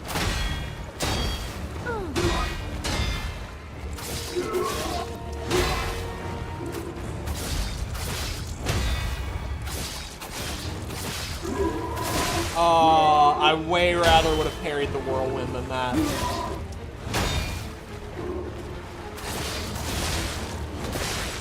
I take a lot of damage from greed. Boy, it's mine! Mine! Root for me, brothers! His lunges are crazy. They're always just a little bit longer than I think.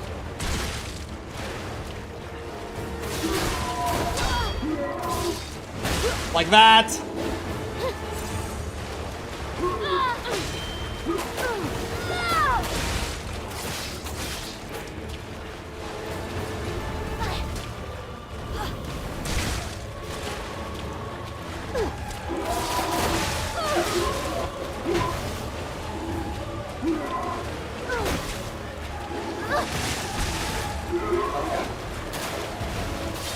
Okay.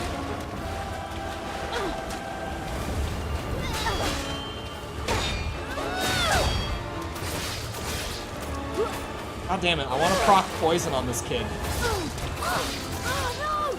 Knock him out, bro!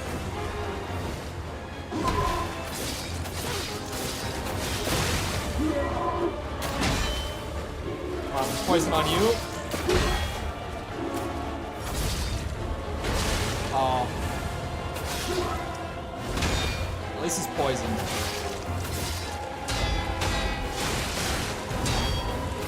We take the wins where we can get them. Shit! It's my turn. What a bitch.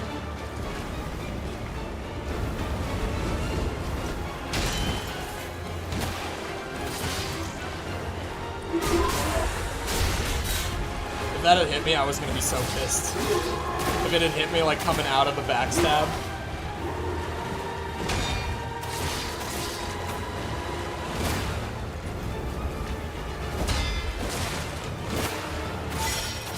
So this is Geppetto's puppet, huh?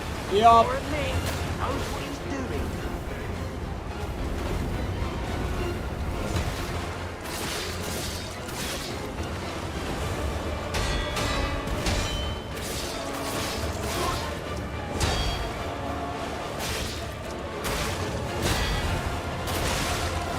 Okay. Oh, I knew it. As soon as I hit the heal button, I was like, that lunge. Deceptive.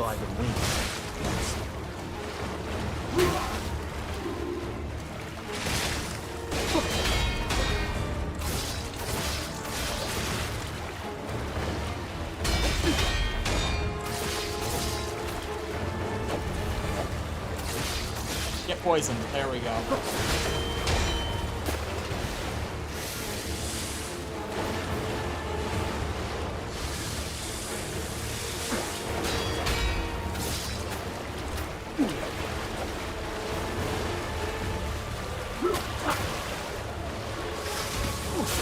Oh, son of a bitch.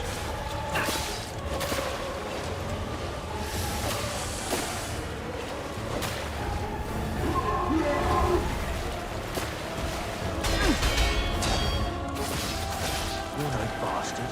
You're a sweeper. Those knees of yours. I'm not either.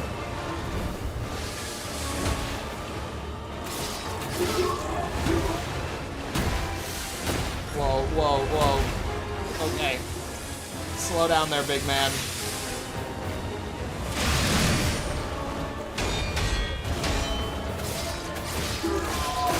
No. No. You stop.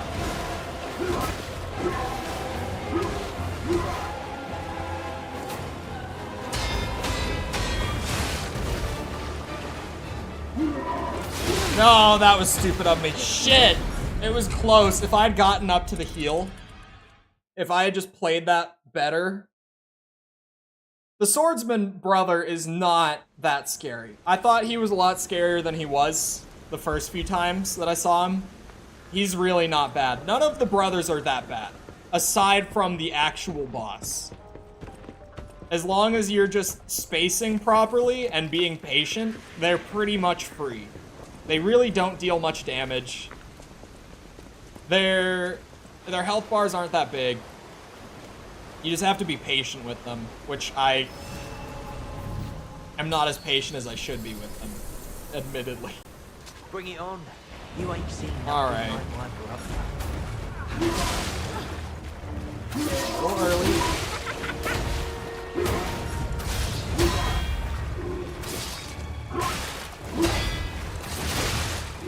I should not go for a stab in there.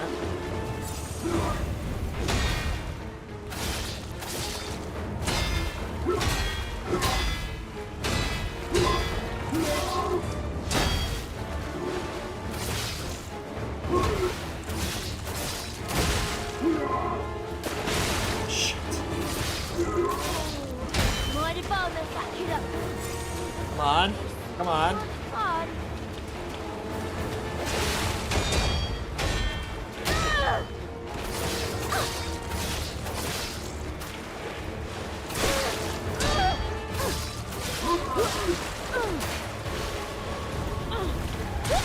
Shit! Come on, over here. Over here.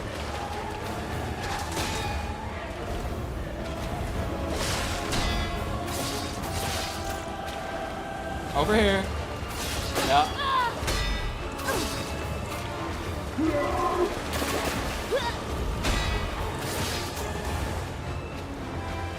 Where the hell? Did the brother dip? He didn't say anything.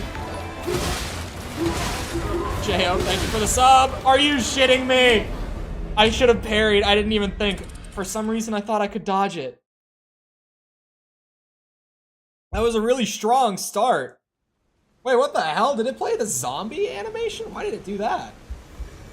I only just saw that. What?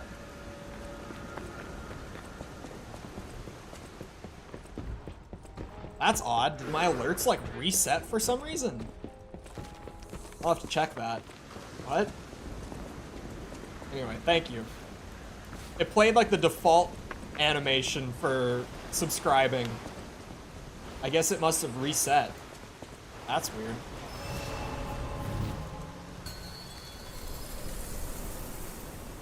Bring it on. You ain't seen nothing like my brother. I always forget that the last one is delayed.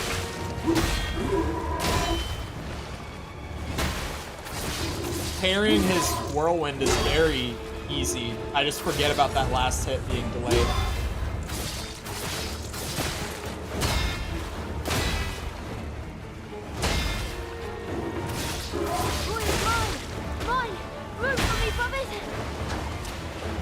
Come here.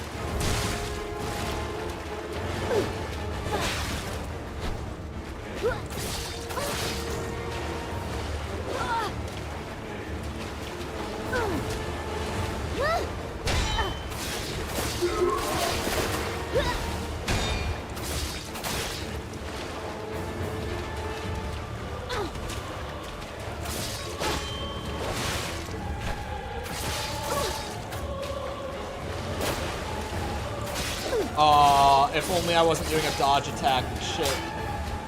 Are you leaving? What are you doing? Okay, they left.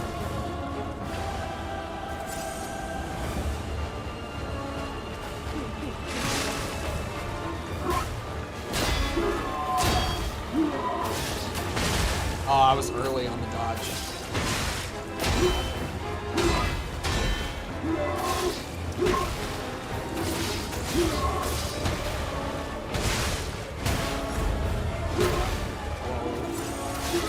That's it. It's my turn. Step into it, step into it, step into it. Come on. Come on. You know you want to. There it is.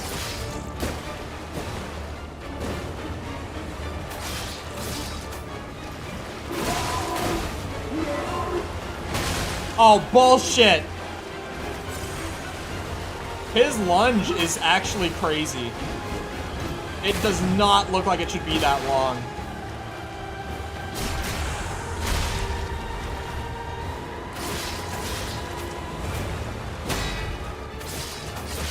Come on, how is acid not procced on you? Oh, nice audio cue, big man. What happened to that?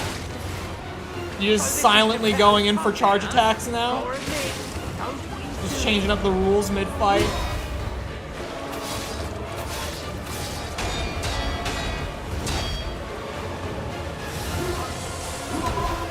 Whoa, I'm lucky on that.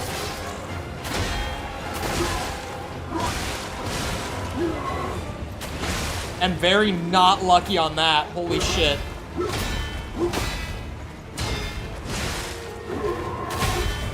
Oh, his weapon broke. Somewhat. I've seen this before. Let's finish this.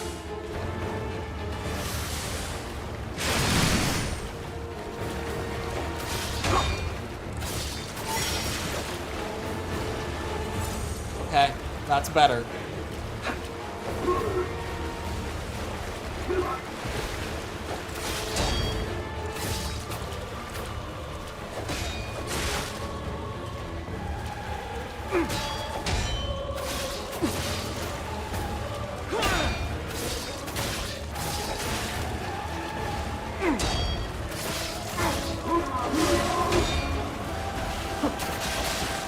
There we go. Poison should help. He's just about to leave anyway. That's really messed up. That you'd pull me into the big man like that.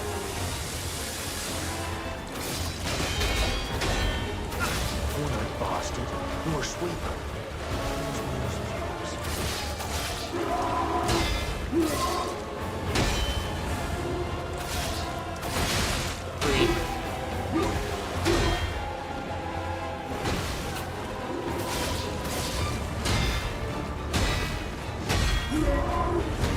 Whoa, luck.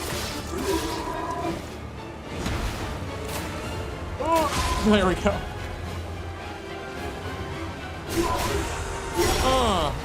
Okay.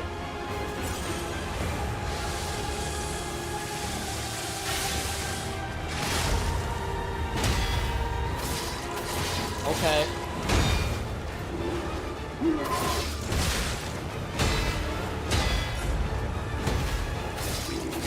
There! Whoa, there was a stutter. Thermite? This puppet's crazy. This puppet is a little crazy, maybe.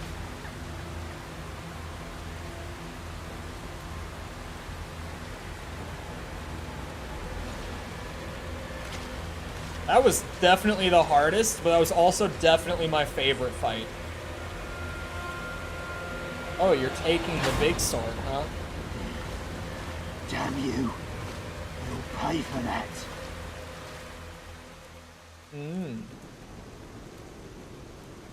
Okay.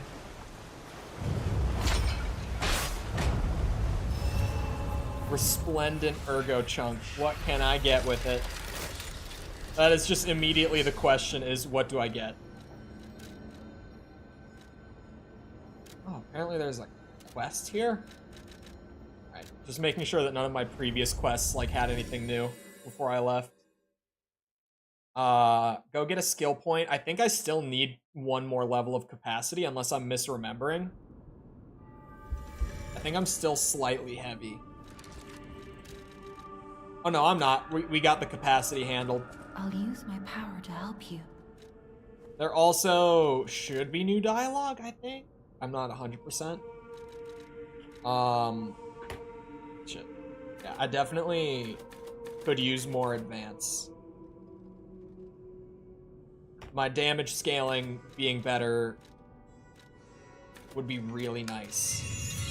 I'm gonna go with that. Even though I did want to round out my health to a nicer number, that fight showed me that if my damage was just a little better. Ideas. Thanks for keeping. Nothing new with you. What items do you have, friend? A great weapon calls for a great warrior. Show me that you're worthy to wield it. He's the best character in the game so far. What number? 30.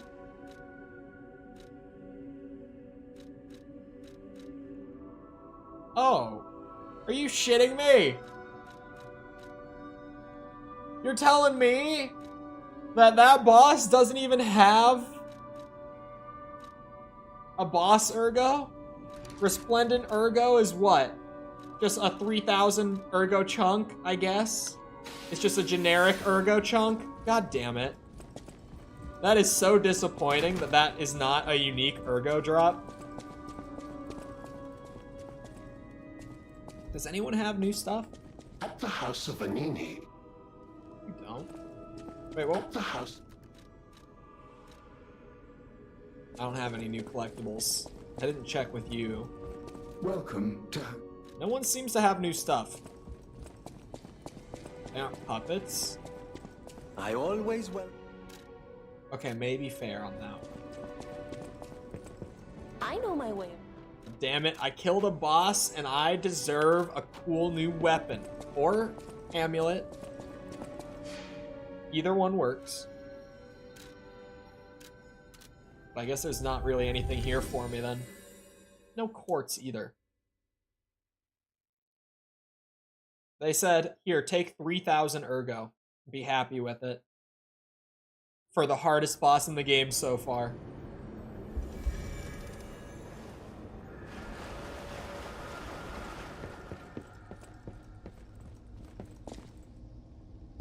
All puppets will die. Also, wait. And anyone who messes with the Black Rabbit Brotherhood. We'll hold on. Sale of 10 ergo complete. I like our broker, our old broker man, because he always pays well, but when he's in a hurry, it's hard to secure the ergo he needs. Sometimes I wonder if he devours it or something.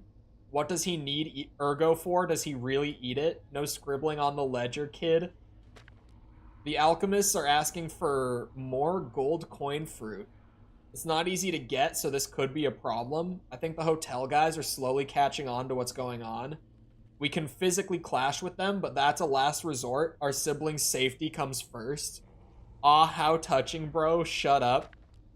Acquired 5 ergo. I'm real close to the end of this job selling corpses. Just a bit more and I'll have enough to escape this blasted city. That proposal from the alchemists is tempting, but I'm running short on ergo and I'm not sure about it. Think about an expedition to the barren swamp. Get me new parts if you go out of town, a dress for me, a gun, and a weapon for me. This is not your journal, dumbasses. Hold on. A. It's A. I was trying to hold Y to get the, like, second wheel to pop up. I was confused for a second. I love my ability to forget basic controls midway through the game. It's really, really great. Good quality.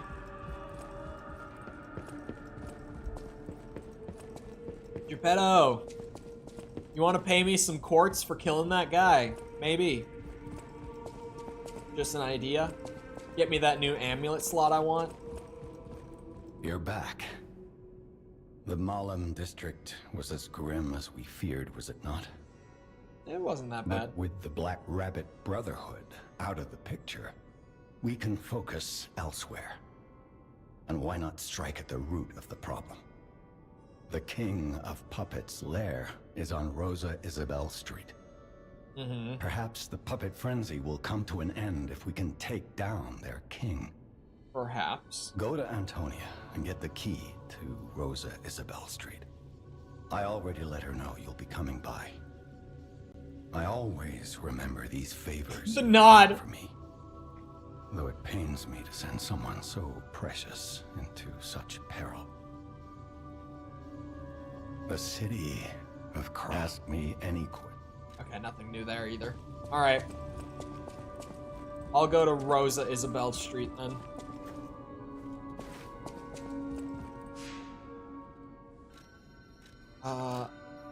Malum District Town Hall. I'm assuming it just connects to the next area. Or maybe they're not going to split off into like a 5th main area. Maybe it'll just be... Or sorry, a 6th main area. We are in the 5th one. Maybe they'll just condense these into one. The Black Rabbit fight was just, I don't know, extra. Oh, hello. What are you?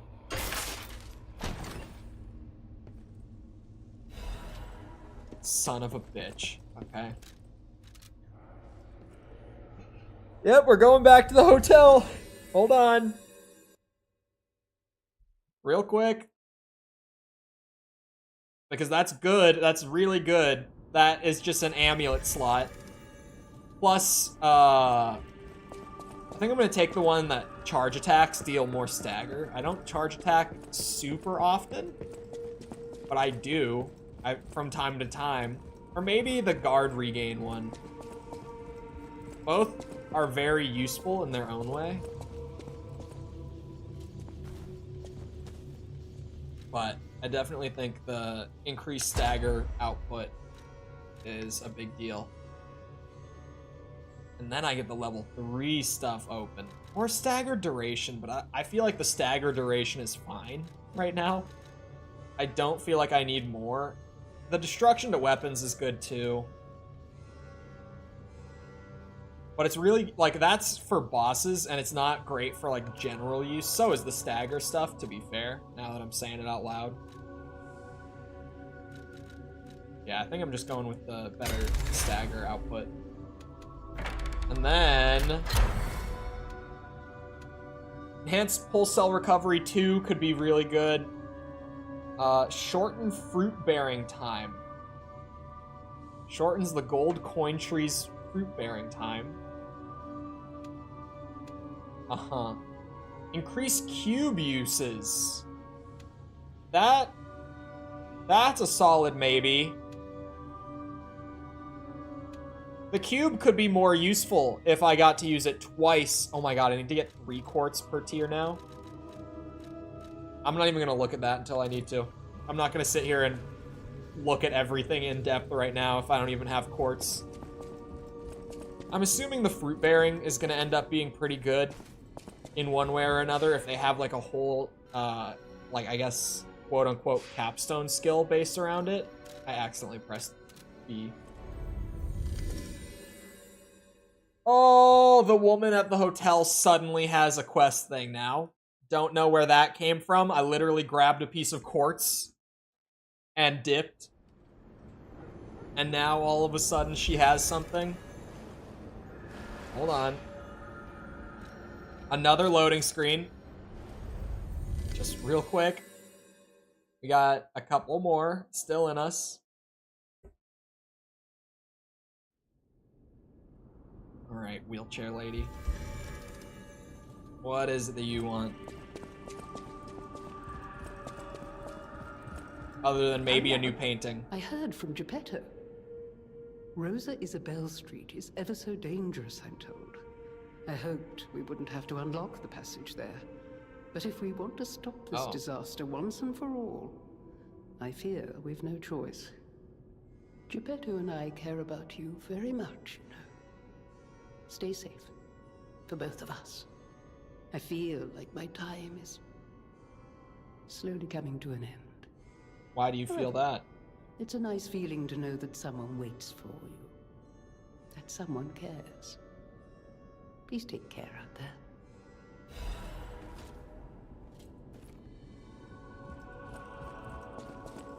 So I just need to talk to her to get the key then. It was triggered by talking to Geppetto. That's kind of weird that they wouldn't mark Geppetto as having a quest then, if it's mandatory to progress, because I can imagine that people will get stuck. Like, I probably would have gone around and talked to everyone, including him, if I did get stuck, but like,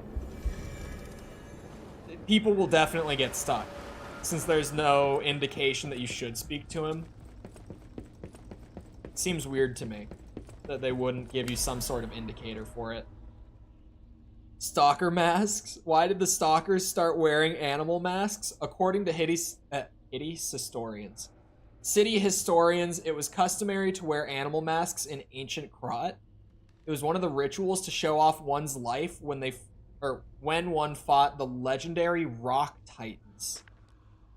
Believe it or not, but this legend is an inspiration to today's stalkers. It is not just for defense and fashion, but also for ranks that show off one's abilities. Shit, I can read. The link between rank and animal masks isn't clear, but mostly the powerful ones choose their preferred mask first. Perhaps there might even be newbies forced to wear silly masks chosen by their seniors. In these troubled times of the petrification disease, how about refreshing your mind with an energetic stalker mask? Choose a soul animal to your liking. Various fashionable stalker masks await you. P.S. This item includes a spore filter to protect against the petrification disease, patented by the workshop. Hey bro, HQ is toast, so how about a black leopard mask? The workshop's toast too, so why would they make it? Damn. Yeah, my ability to read is apparently just not happening today. Hey, check this out. Looks like you, sorta. From a certain angle. You know, if you squint. No, I'm just kidding. No, it looks exactly like you. I mean, you see it, right? With the nose and the... Right? Mm-hmm. I do. I certainly see it. And knowing what little I do about Pinocchio, I'm sure I could bring that back to Geppetto. But I'm also sure that I could progress for a little bit at least without doing it. Because the amount of laps that I've done between here and the hotel is ridiculous at this point. Hello? You have no idea how happy I am to see you, Mr. Stalker. You moved. Hello. It's a relief to see you. I'll get straight to the point. I found the gold coin tree. Who knew it was right beside us? But there's a problem. When I tried to pick the gold coin fruit, it resisted me. I couldn't even get close. It actually burned me. It's probably because I have the petrification disease. Oh. Pathetic, yeah. So close, yet so far. If you pick some gold coin fruit for me, I'll give you a reward. Okay. Why do you want the fruit? I heard the alchemists made a device capable of fully utilizing gold coin fruit. I ignored it, assuming it was just a legend. You hear all sorts of wild tales about alchemists. Now that I know gold coin fruit actually exists, though, perhaps it's all true. Mm-hmm. Interact with the Saintess statue at the Grand Exhibition. You might be able to use the other powers of the gold coin fruit. The other powers? I might look urbane now, but I used to be a farmer. I'm also interested in growing trees. I heard about a vendor who sells plant alchemy boosters. They might work on this tree, too. If you come across such boosters, bring them to the tree. Okay. Alright. Boosters for the tree. Hey, give me one of those! Give me this. Why do they get to have just a rifle? I want a rifle. Give me a rifle arm.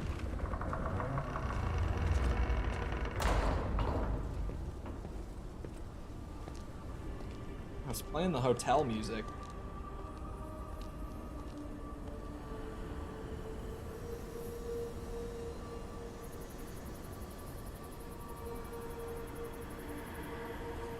I can see why they call it the gold coin fruit.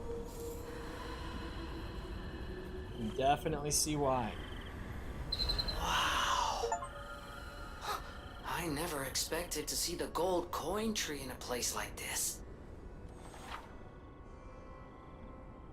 Fruit is used in several different places. Use boosters to speed up its growth. Right.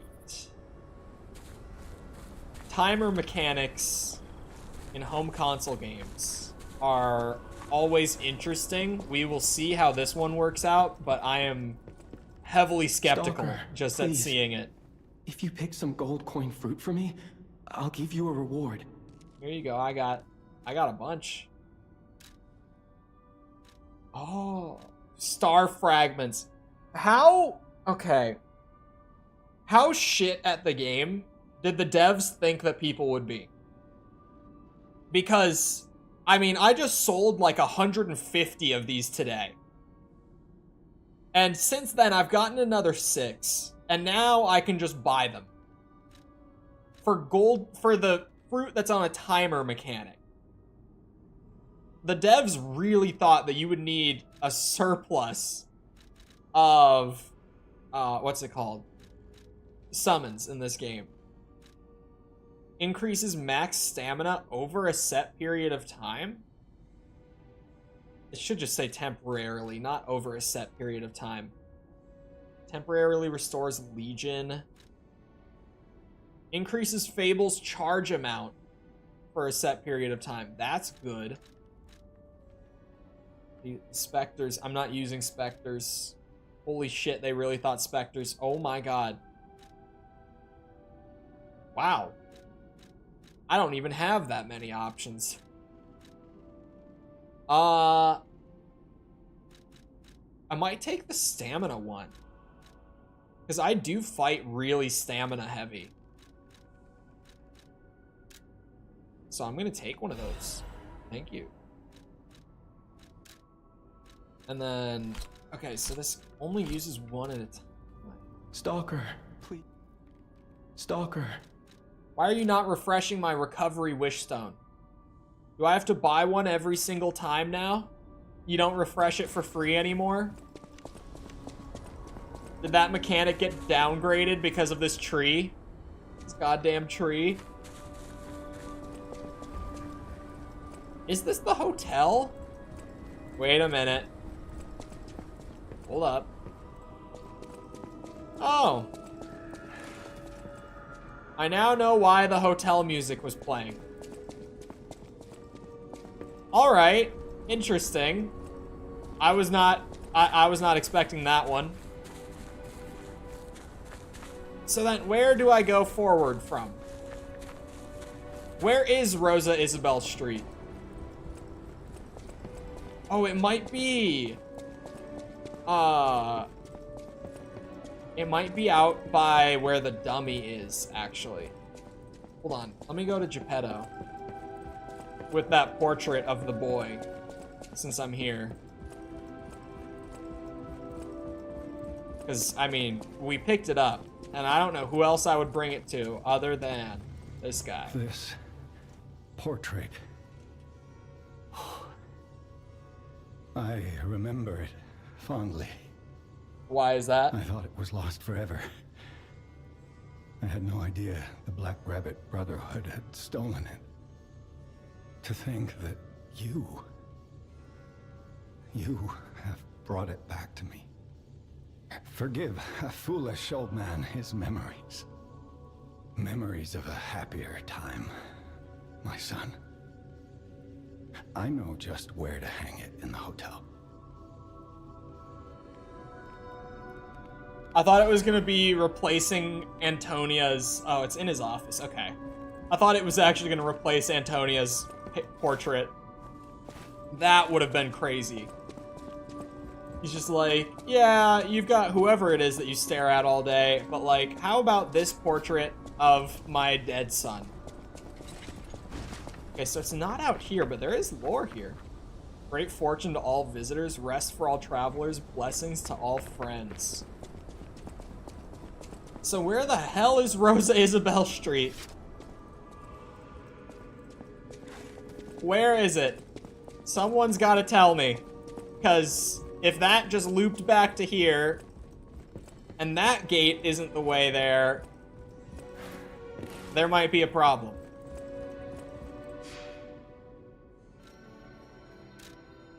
Oh, whenever you hit a stargazer, it shows you the timer on the tree. That at least is good quality of life. I mean, where do I go? Hold on, it was upstairs. It must be back towards the boss arena. Or is it this? Hold on, does this door open? Oh, here we go.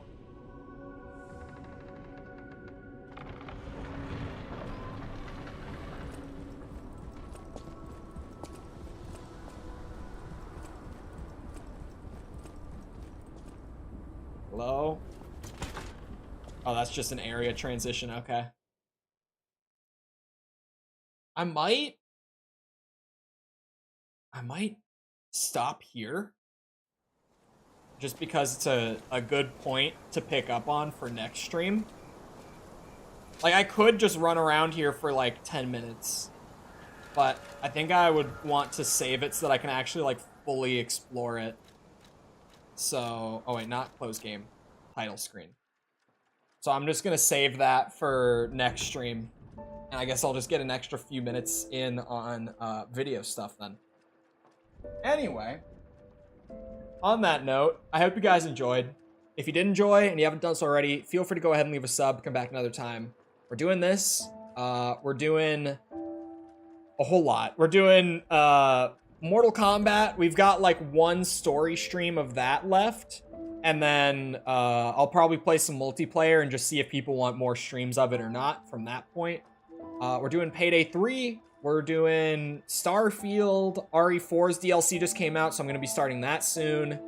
The Cyberpunk expansion is about to come out. We just started replaying that. Well, replaying it in terms of I played it back at launch. But playing like the 2.0 update that just dropped, we started that yesterday. To just get a little jump start before the expansion. So feel free to come back for any of that. It's a very packed time in terms of new games. So we're kind of jumping around between a lot, but feel free to stop by for any of it.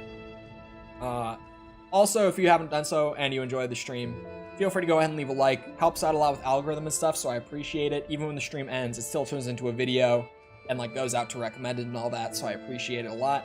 Thank you if you've done so already. Thank you if you're about to do so. If you're conflicted to anything outside of YouTube to engage with the community, things are in the description, like Twitter, Discord, TikTok. I think the Patreon is linked down there now. The Patreon is mostly set up. It's not 100% complete, but I'll be wrapping up with that tonight, and it will be ready to go. And yeah, other than that, once again, I hope you guys enjoyed. I'll see you always back here next time. I hope you all have a good rest of your day. Thank you for coming to the stream, and goodbye.